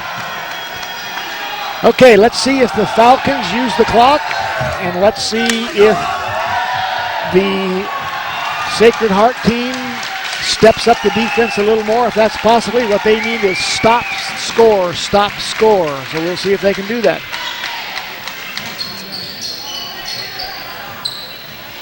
What you tell your players in the huddle if you're Sacred Heart is, look, we need 3 stops in a row right here. We need to stop them 3 times in a row. And we need to score on those 3 times if we can. But the 3 stops are critical. Inbounding will be Kilgore to Allen, being guarded over there by Stevens. And she takes it, tries to drive, can't get by her. Oh, they're stolen away again. And there is a good recovery in there by Hoffacker. Now she'll dish it out over in the corner. Oh, and it doesn't go. They've had some tough.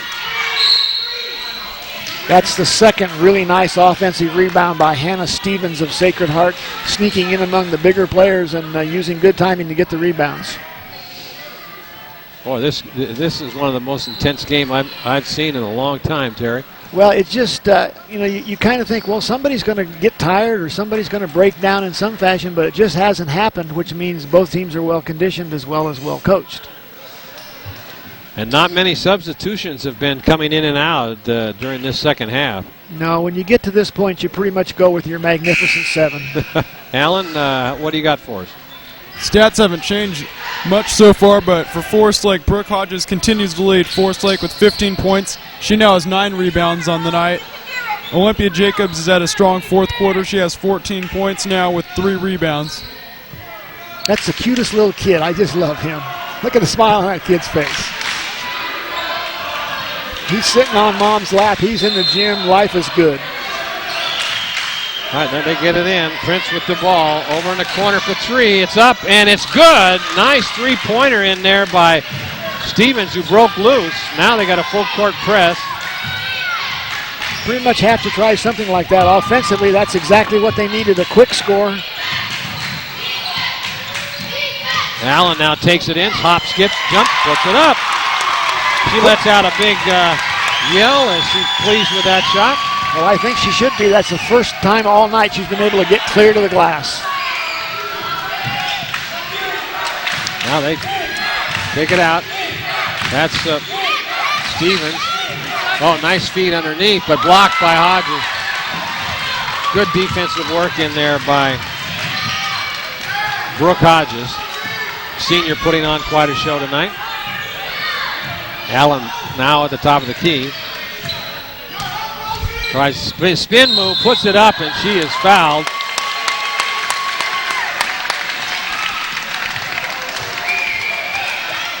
see who that foul was on. It looks like it was on. Can't tell yet. I think he said number 2, Lauren Boyle.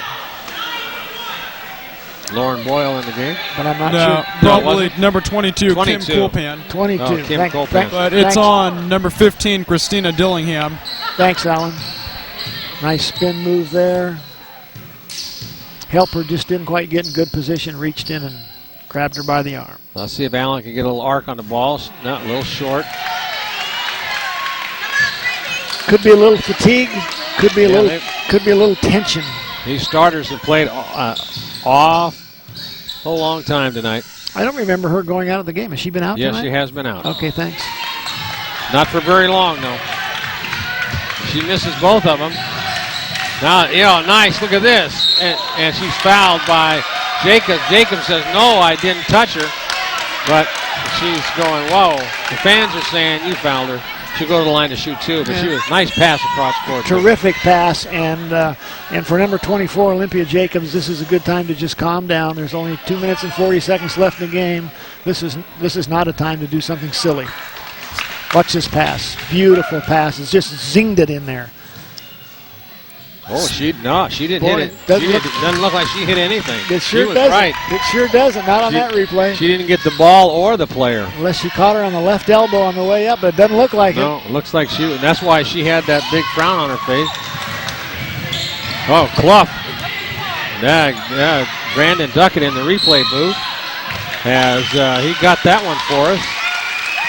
That's a 19 foul. Look at the difference in the foul. 2 for Forest Lake and 9 now for the Lady Gators.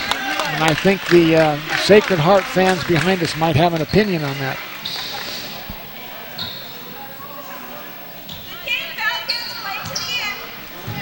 Jessica Clough will go to the line.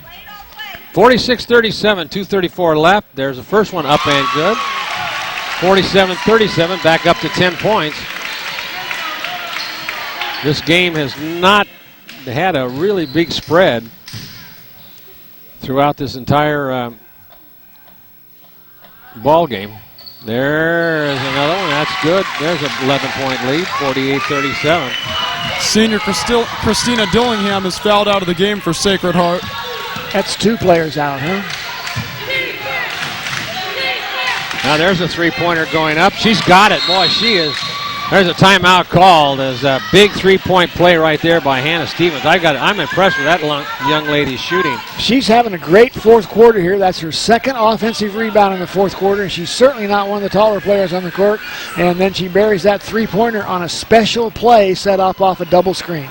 She's doubled her point total in the fourth quarter. She had 6 going into this quarter. She now has 12 and is Sacred Heart's leading scorer. She does not want a long, sad bus ride home. She's bringing it at exactly the time they need it. And not much time left. They need to get something going here. Let's see if they come out maybe in a half-court trap, maybe a full-court zone defense. Here's a couple of kids having fun. Trying to get the crowd into this game, but I tell you one thing, if the crowd's not into this game, they're not into high school basketball. No, either that or they fall asleep or something. I don't know. This is a great game. With 2:21 left in a close game, that's an eternity. Yeah, it certainly is. Especially with this only 8-point lead now, as that Hannah Stevens drilled that three-pointer. Now they'll try to better hurry up to get it in. Boy, almost. Very close, full court press. And now Brittany Allen will bring it up, trying to. Oh, she takes it all the way, and whoa, what is that called? Clipping, I think. Allen looks to be in pain. Brittany Allen is trying to make some miracle plays, and then she gets hurt. Let's see what happens here. Oh, she stepped right on that player's foot. Oh, I hope that wasn't her sore ankle. Well, I'd like to see that replay again. She stepped right on the opposing player's foot. Here it comes. Watch this. I believe it's her left foot. Watch her left foot come right down. Ooh, that hurts. Boy, if you haven't played basketball, you don't know how much that hurts. Fortunately, it was her good ankle.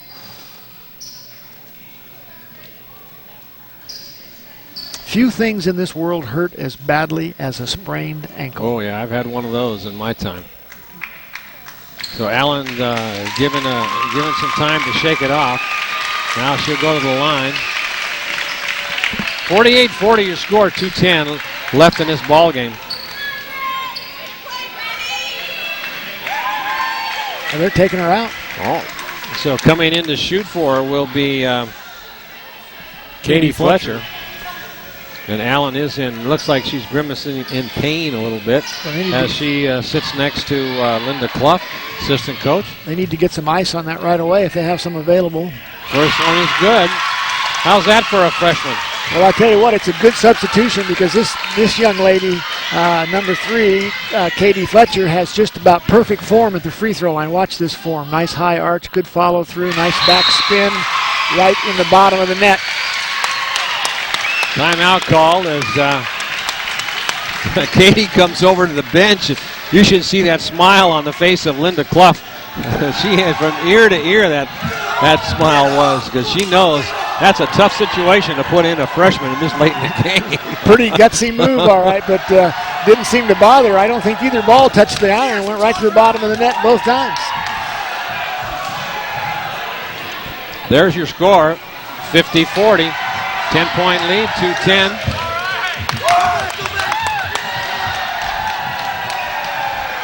Good guess would be that this is the closest game Forest Lake has had on their home court this season. I think it's more than a guess. I think that's probably a fact, Alan. Well, you can attribute this low-scoring game to the fine defenses, and during the playoffs, the Lady Gators have averaged 50 points a game, and Forest Lake has averaged 73, but we're nowhere. Everybody is well off that. Just what you'd expect from a big-time playoff game. Just what you'd expect. Crowd calling for defense. They left the freshman in. And now there's a foul called, and she'll go to the line to shoot 3. Katie Fletcher, they're leaving her in, number 3, freshman.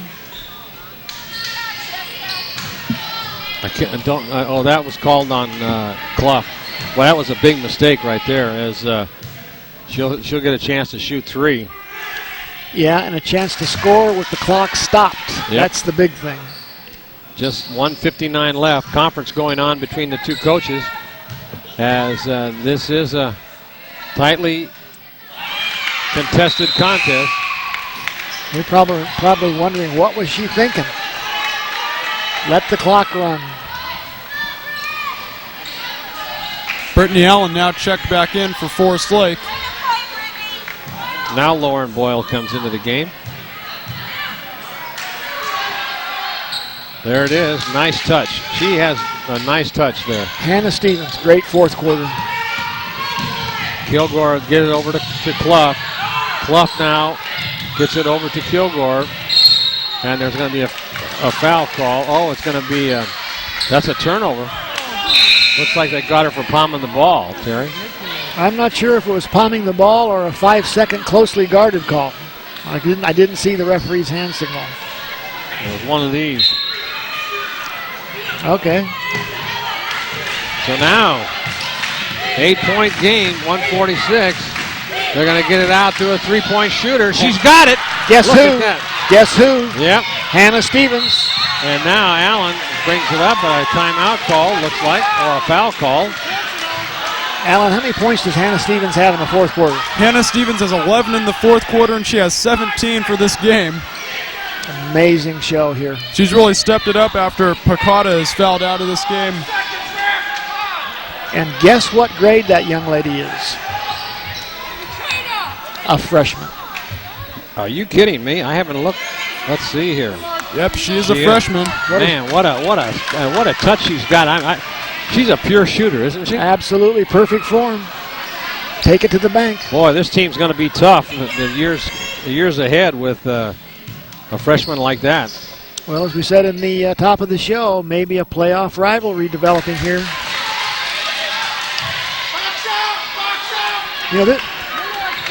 This has gotten down to a 5-point game. Alan, your observation was very astute at 2 minutes.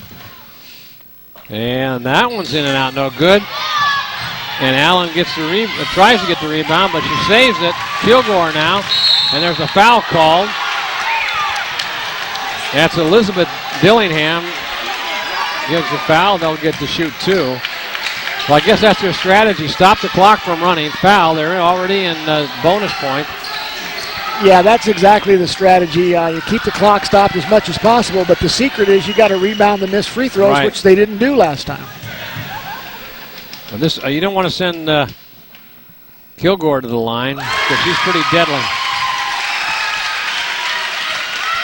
Well, you're just hoping that they'll miss one of them. Yep, that's on purpose. Yep. I don't think Taylor was very happy about that. She'll get this one up and in. She's got nice touch. Yes, she does. Back to a 7-point lead with 1:25. They'll try to get it out in the corner again. There's a shot. It's going to be off the glass. Now Hodges. Now there's a foul. Whoa. That could be the crowd is going crazy as they look. That could have been a technical on that, and it was. Intentional. They're calling it Intentional foul. 2 free throws and the ball. That could just about put the game out of reach. And Hoffaker is now, looks like she's fouled out for Sacred Heart. Yeah, when you reach out and grab somebody's shirt like that, that's going to be intentional. The referees know you're trying to foul, but you've got to make it at least look legitimate. Yeah, that was just... Excuse me, the foul's on Coolpan. That'll be her 4th. As a coach in this situation, what you tell your players to do is go for the ball. Yeah. You don't care if you foul, but go for the ball. You might get lucky and knock it loose. We want you to foul, but foul going for the ball. Now they've called another. Now I think the other 2 referees didn't know it was intentional. Oh, okay. So they back him away from the free throw line because Forest Lake's going to get the ball. It's 2 shots and the ball. Hodges with the first one. The Lady Falcons doing exactly what you want them to do down the stretch in a big-time defensive game like this, and that is make your free throws. And then I jinxed her. Yeah, you did. Because they're probably not going to get another shot. They'll probably shoot just free throws the rest of the game. So if that's all you're going to get, you better make them. Yeah, 1:16 left, 53-45. Allen, let's take a look at that intentional foul once again, Terry. Well, the key thing here is see how she reaches out. She's not going for anything but the body. She's not anywhere near the ball. If she'd have just let the other girl come up and get her, would have been the same result without the intentional foul. But anytime you extend your arms that far out and reach for somebody, it's going to be intentional. The referees understand the strategy at this point in time. Sure. You just have to make it look good.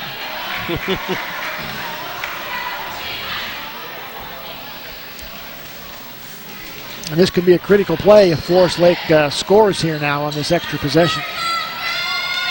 53-45, 8 points, 1:16. They'll probably foul right away. Who do they want to get the ball to at this point in time? Well, hopefully as a coach you've got your best 5 free throw shooters in the game, so it doesn't make any difference. And now they... See, that's what you want to do right there. What Colpan did. What Colpan did is just make it look like a real foul, and they're going to get the free throws. You're just hoping that they miss at least one of them.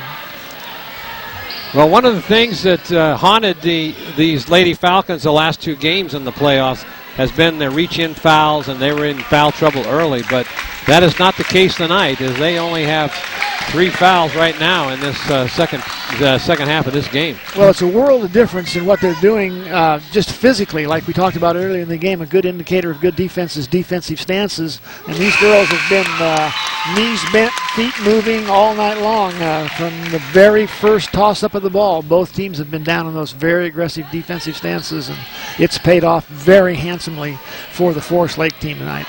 And Kim Coolpan, the 3rd starter for Sacred Heart to foul out tonight. And she gets both of them. Hodges now gets the game up to a 10-point lead, and with 1:10 left, they're going to have to start sinking some bombs right here and give it to the freshman. She couldn't take it. There's one from downtown. It's an air ball. They're going to let it go outside, out of bounds. Jacobs let that one go, and that with 59 seconds left to go in the game, they're going to foul right away. Well, you'd like to shoot the ball quickly, but you got to get a little better shot than that. And they reached in, and that was Stevens. That looks like another foul out. She's walking towards the bench. Yeah.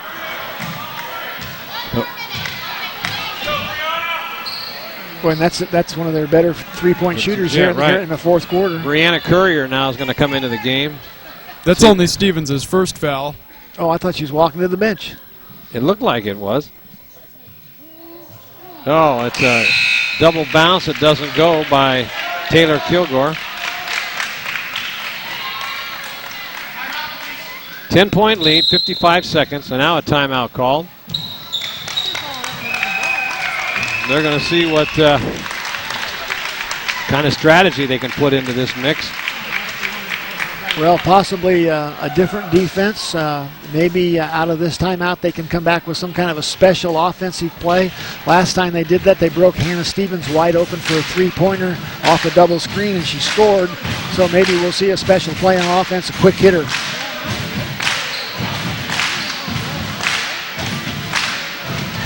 That little kid just having a great time. He's enjoying his time out. He was close. She's the mom's telling him that you don't cross this blue line, and he said, "Blue? What's blue That's here?" blue.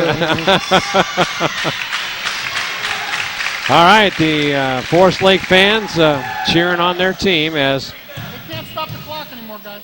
Taylor Kilgore goes to the line. First one up, and it's good. The second one, I should say. They called the timeout right in the middle to try to break her concentration. Now bringing the ball up the court is Emma Hoffacker. Yep, special play. There's a three-pointer, doesn't go, and Jacobs now. They're going to get it over to Clough, and let's see what they call. Another foul. 41 seconds left to go in this contest. It's 56-45. All intents purposes now, it looks like these Lady Falcons will be heading down to Delta College this Saturday. And Jacobs makes the first one, 57-45. Biggest lead in this fourth period, and there it is now, 13 points. And that probably does it. Yeah, it's going to be tough. They're going to have to really... Something strange would have to happen now. They let him come in. There it is. A good drive. That doesn't cost them anything. 31 seconds. As 28 seconds left. 58-47. This is exactly how NBA games turn into the last 3 minutes of the game turn into 30 minutes.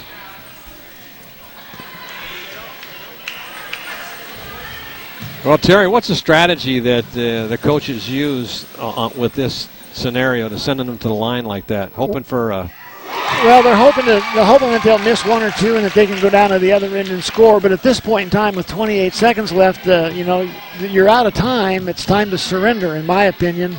I think what you do is, when you start this fouling strategy, you tell your kids, look, we're going to do it 4 times or 5 times, and if we haven't caught up by then, well, then we're not going to do it anymore because it's too late.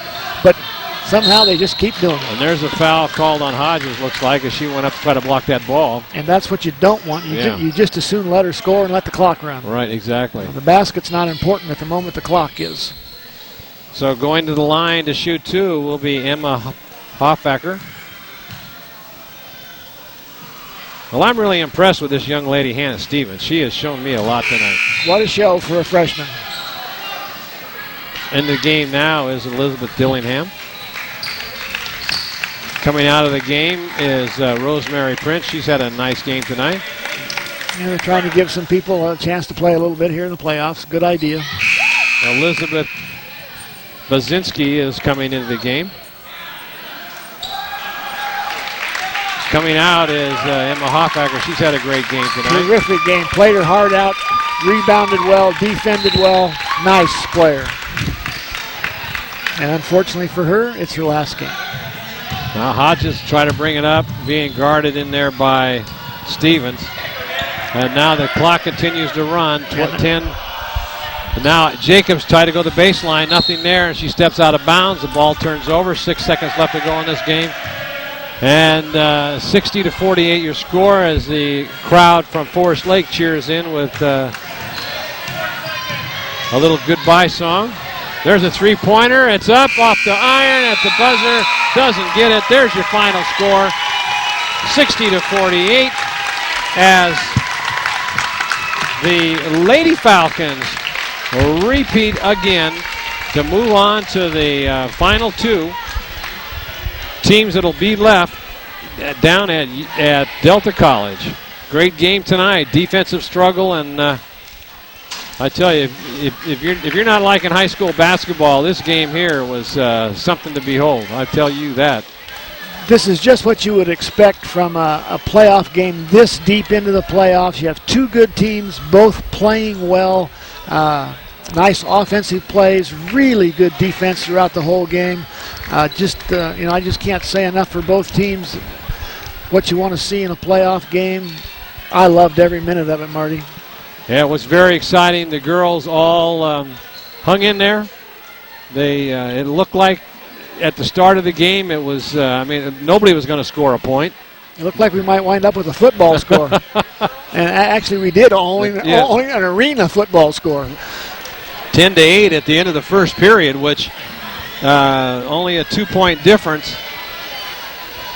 But these young ladies from Sacred Heart Prep, they do not have to hang their head at all tonight. They played a whale of a ball game. No, they should be very proud of their season, very proud of this game. Coach Wooden used to tell his players at UCLA, he says, when you walk out of the locker room, nobody should be able to tell whether you won or lost. And that's the way they should come out of their locker room tonight. Proud of their effort. Great game.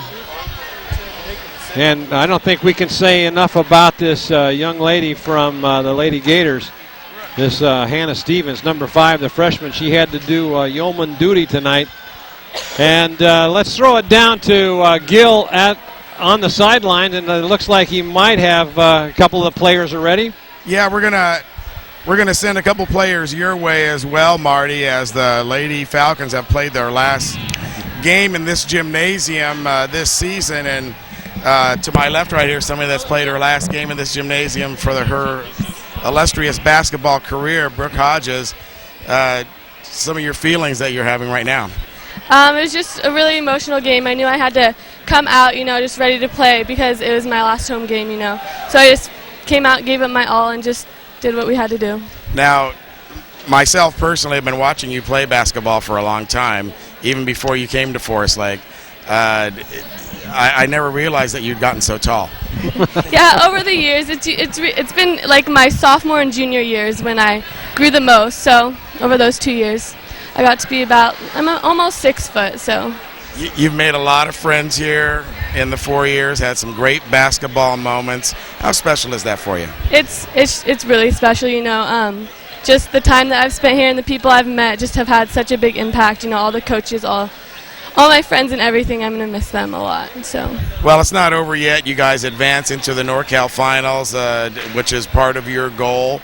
1 game away from that state title game. Did you tell any of the girls anything special prior to the game? We just knew that they were going to come out physical, just bring their game. So we just knew that we'd have to bring the same intensity as them and come out because if we didn't bring our game, then there's a possibility we could have lost. And we did bring our game, and we showed that we could pull through and win.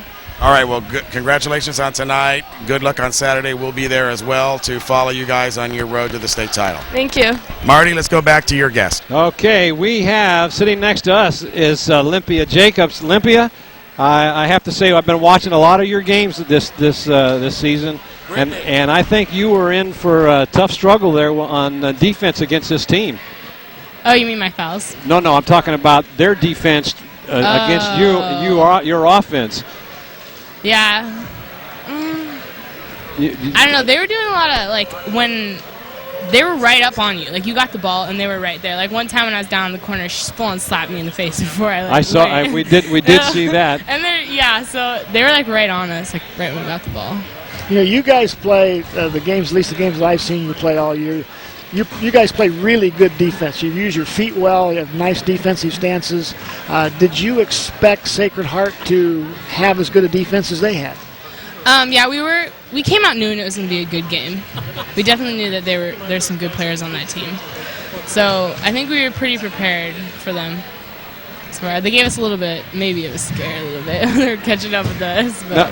Hey, Olympia, can you remember at any point in time in this year's season, or maybe even last year, when Forest Lake only had 10 points at the end of the first period? I don't know. You know, I look at the scoreboard, but I don't really see. I just see if we're ahead, then it's good. Right. If it's close, I'm kind of a little bit worried. So I'm not worried, but I just know we got to pick it up a little bit. Well, you played an excellent game tonight. I haven't checked the scorebook yet to see how many points you had, but you were very intense at the start of the game, and I got to hand it to you. You and your girls out there played a whale of a ball game tonight. Right. Thank you. Yeah. Congratulations and good luck in your next game. All right. Thanks. We'll see you down there on Saturday. Down at Delta College. Yeah, thanks for coming out. Okay, good luck. That was Olympia Jacobs. We'll throw it down now to Gil. He has Brittany Allen, who also played a whale of a game tonight. Yeah, she did play a whale of a game, and I was talking to her while you guys were talking to Olympia. And Brittany, your game just seems to improve all the time. Yeah, I kind of had it tough tonight. It took a couple falls. My legs weren't quite as good as I wanted them to be, but I definitely think I gave it 110%, and that's all I could do against great defense like this. Well, actually, you started the game with some great defense yourself. Right. Defensively, I knew I had to come out and play a little bit tougher. The girl did have a couple threes on me, but I stepped it up, and my teammates stepped it up, and I knew they were behind me, so I wasn't afraid to, play a little bit tough defense on her. Well, I don't think you're ever afraid, but it seemed like they were denying you the middle, some of your famous cuts into the middle that you like to do. Yeah, I felt like I was getting hit a little bit more than what they called. Actually, I felt I was getting hit all the time. But, it's tough, and they did play some pretty good collapsing defense on me, and I'll have to adjust to that and shoot a little bit more outside, but I'll adjust to it, and hopefully we'll go to state. Well, hey, Brittany? We saw, okay, she can't hear you, but go ahead, Terry. Brittany, I was just wondering, it looked to us like you, when you fell there near the end, you twisted your left ankle. Is that correct? When you fell at the end over here, it seemed like you stepped on somebody's foot. Did you twist your left ankle, or what was that injury, or you were just taking a timeout? I got hit really hard, and I was so out of breath. Like, it was unbelievable.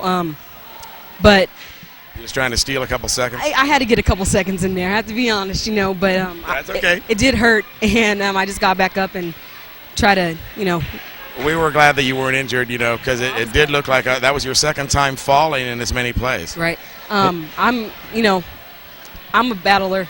My team knows that. I'm going to hit the floor as many times as I need to get a win. Hey, Gil. And I think you saw that tonight. Gil, check with her on that heads-up timeout that she did. Right. Okay, one last question, and then I'm going to turn you over to Stacy Hickman from the Union, of course, Union here covering the game tonight.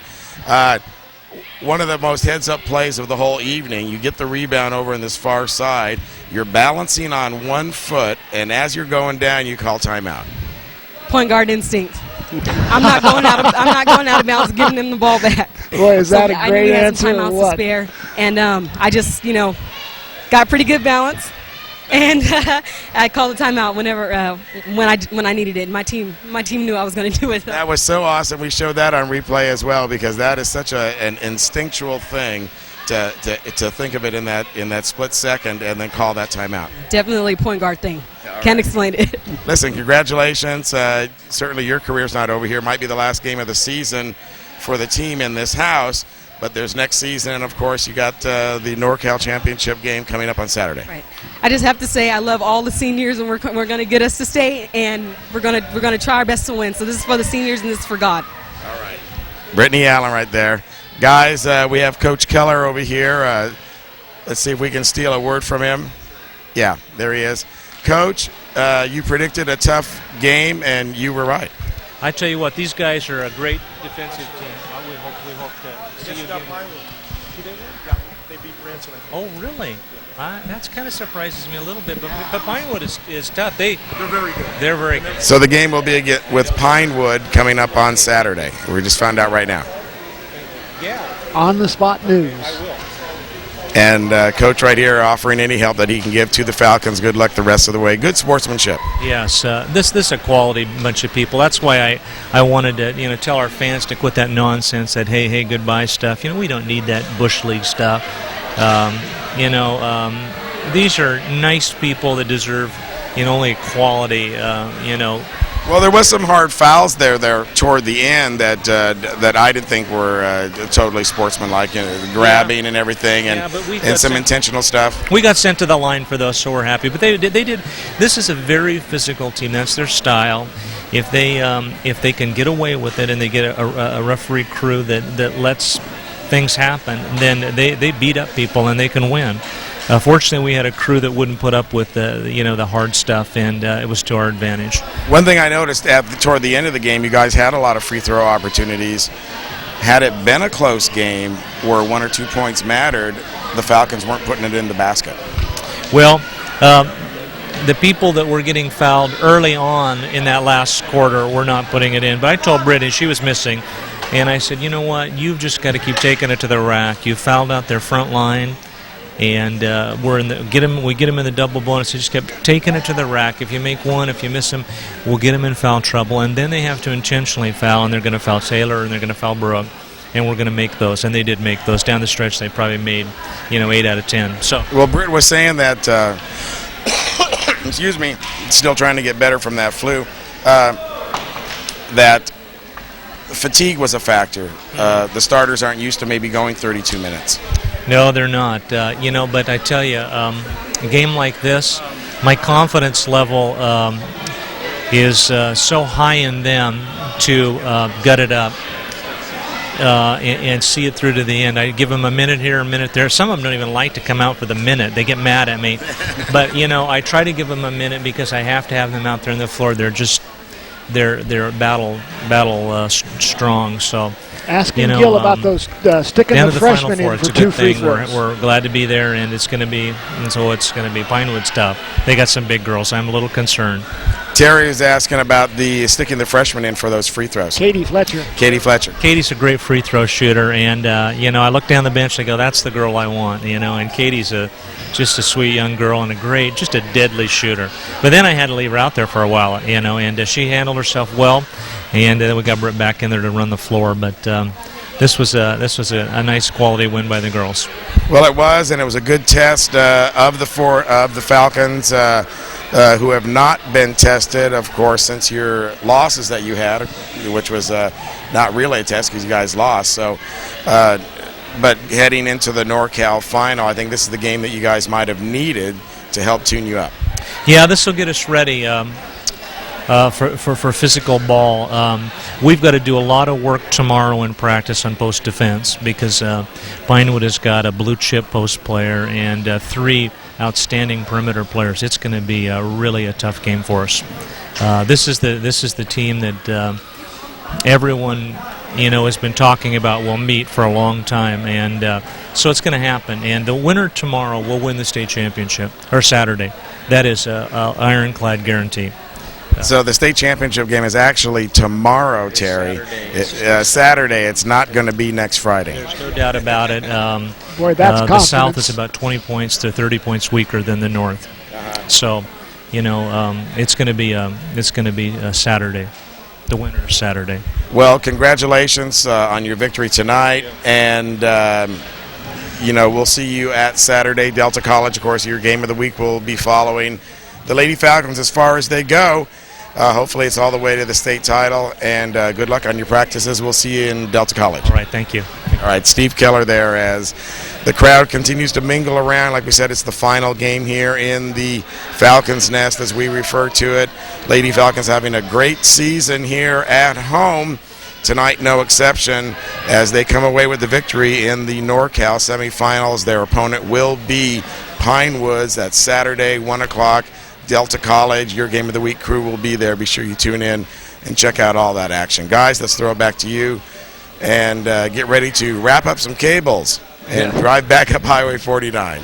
Thanks a lot, Gil. And before we thank our underwriters, how did you have the final stats for us, Alan? Final stats for tonight's game. Leading Forest Lake in her final game here at home was Brooke Hodges. She had 18 points and 11 rebounds. Nice way to end her for her last game on her home court. Taylor Kilgore added 11 for Forest Lake Christian. Olympia Jacobs 16 points, 4 rebounds for Forest Lake. And Brittany Allen added 8 points, 5 assists, and 4 rebounds. Leading Sacred Heart was the freshman Hannah Stevens with 17 points. Emma Hoffaker added 13 for them. All right, let's before we come back to wrap this up, why don't we tell you that the Lady Falcons' road to the section title has been underwritten tonight by Liberty Motors and the Liberty Outlet. The Alkenbrecht family hopes you really enjoyed tonight's NorCal title telecast. Hanson Brothers Construction and HBE Rentals. The Hanson family salutes the 3-time section champion Lady Falcons. Placer Title Company. The Placer Title family is very proud of our very own Forest Lake team. Northern Home Medical, April and Dean Miraldi Gold Country Directory, sorry about that. Linda and Mario Clough are proud of their daughter Jessica and all the Lady Falcons. Northern Home Medical, April and Dean Miraldi love to watch their daughter freshman Kylie Miraldi. California Hardwood Producers. The Parmenter family is proud to be your neighbor and friend. Got that one right, thanks Alan. Hey, the Beam Easy Living Center. The Beam Center is proud of our state champion Forest Lake Lady Falcons. Burke Home Loans. John Red Burke has followed local sports for many years. By Grass Valley Glass. The Sawin family is happy to sponsor televised high school sports. B&C True Value Home and Garden Center. The Fowler family supports local sports and says, Go Falcons. And by Touchdown Productions, yep, that's us, championship television for the Foothills since 1997. You won't want to miss our next telecast on your Foothill Game of the Week as we travel to Stockton, California and Delta College for the NorCal Championship game with your defending state champion Forest Lake Christian Lady Falcons on their road to the state title, exclusively on our Foothill network of stations, ACTV Channel 20 in Auburn, Seabridge Connections Channel 23 in Alta Sierra and Colfax, Lake of the Pines Channel 7 in Bear River, and NCTV Channel 11 in Grass Valley. The Foothill Game of the Week, simply the best in local sports television. Well, Terry, very exciting game tonight. How do you summarize this effort that you saw here? I summarize it as a perfect playoff game. Defense, hard-fought rebounding, good shooting, good all-around play. Just what the fans came to see. And they saw a great game. Alan, what's your impression as we head on down to Delta College? Well, it's a good test for Forest Lake tonight. They got to see some tough defense, and then that's what they're going to see the rest of the way out. Sacred Heart forced them to play some half-court basketball some of the way, but Forest Lake's going to need to learn how to do some of that if they want to win the state championship this year. Yeah. And looking at your final score, 60-48, Forest Lake out on top. And we'd like to tell you that the executive producer and director for tonight's show has been Gilbert M. Dominguez. Chiron operator and replays, Brandon Duckett. Camera operators, R.C. Cameron, Jessica Stinson, and Grady Fike. Way to go, guys. Yeah, they did a Gals. nice job. And your announcers for tonight's game, Marty Mortensen, along with Terry Tangney and all the color analysis. Game stats by our good buddy, Alan Barros. Nice job, Alan, as always. The office manager is Patty Costa. EIC provided tonight by David Bevan. Distributors, ACTV, Paul Town, Seabridge Connections. Never mind. Seabridge Connections, Kurt Hennengauer, NCTV, Bill Carlquist. I can't read the next one. Francis Rao. Francis Rao and Lou Sitzer. Thanks again, Alan. You're saving my bacon as always. Remote facilities provided by the Commander. Commander Maintenance provided by Plaza Tire and Auto Service. Stats courtesy of MaxPreps.com. and by Touchdown Productions. Be sure to feel free to give us a call or write to us on the internet at feedback@touchdownproductions.com. And for all of us here at Touchdown Productions and your Foothill Game of the Week, we'll see you next week at the championship game. And for Gil Dominguez, Terry Tangney, Alan Barrows, this is Marty Mortensen saying good night, everybody. See you next week.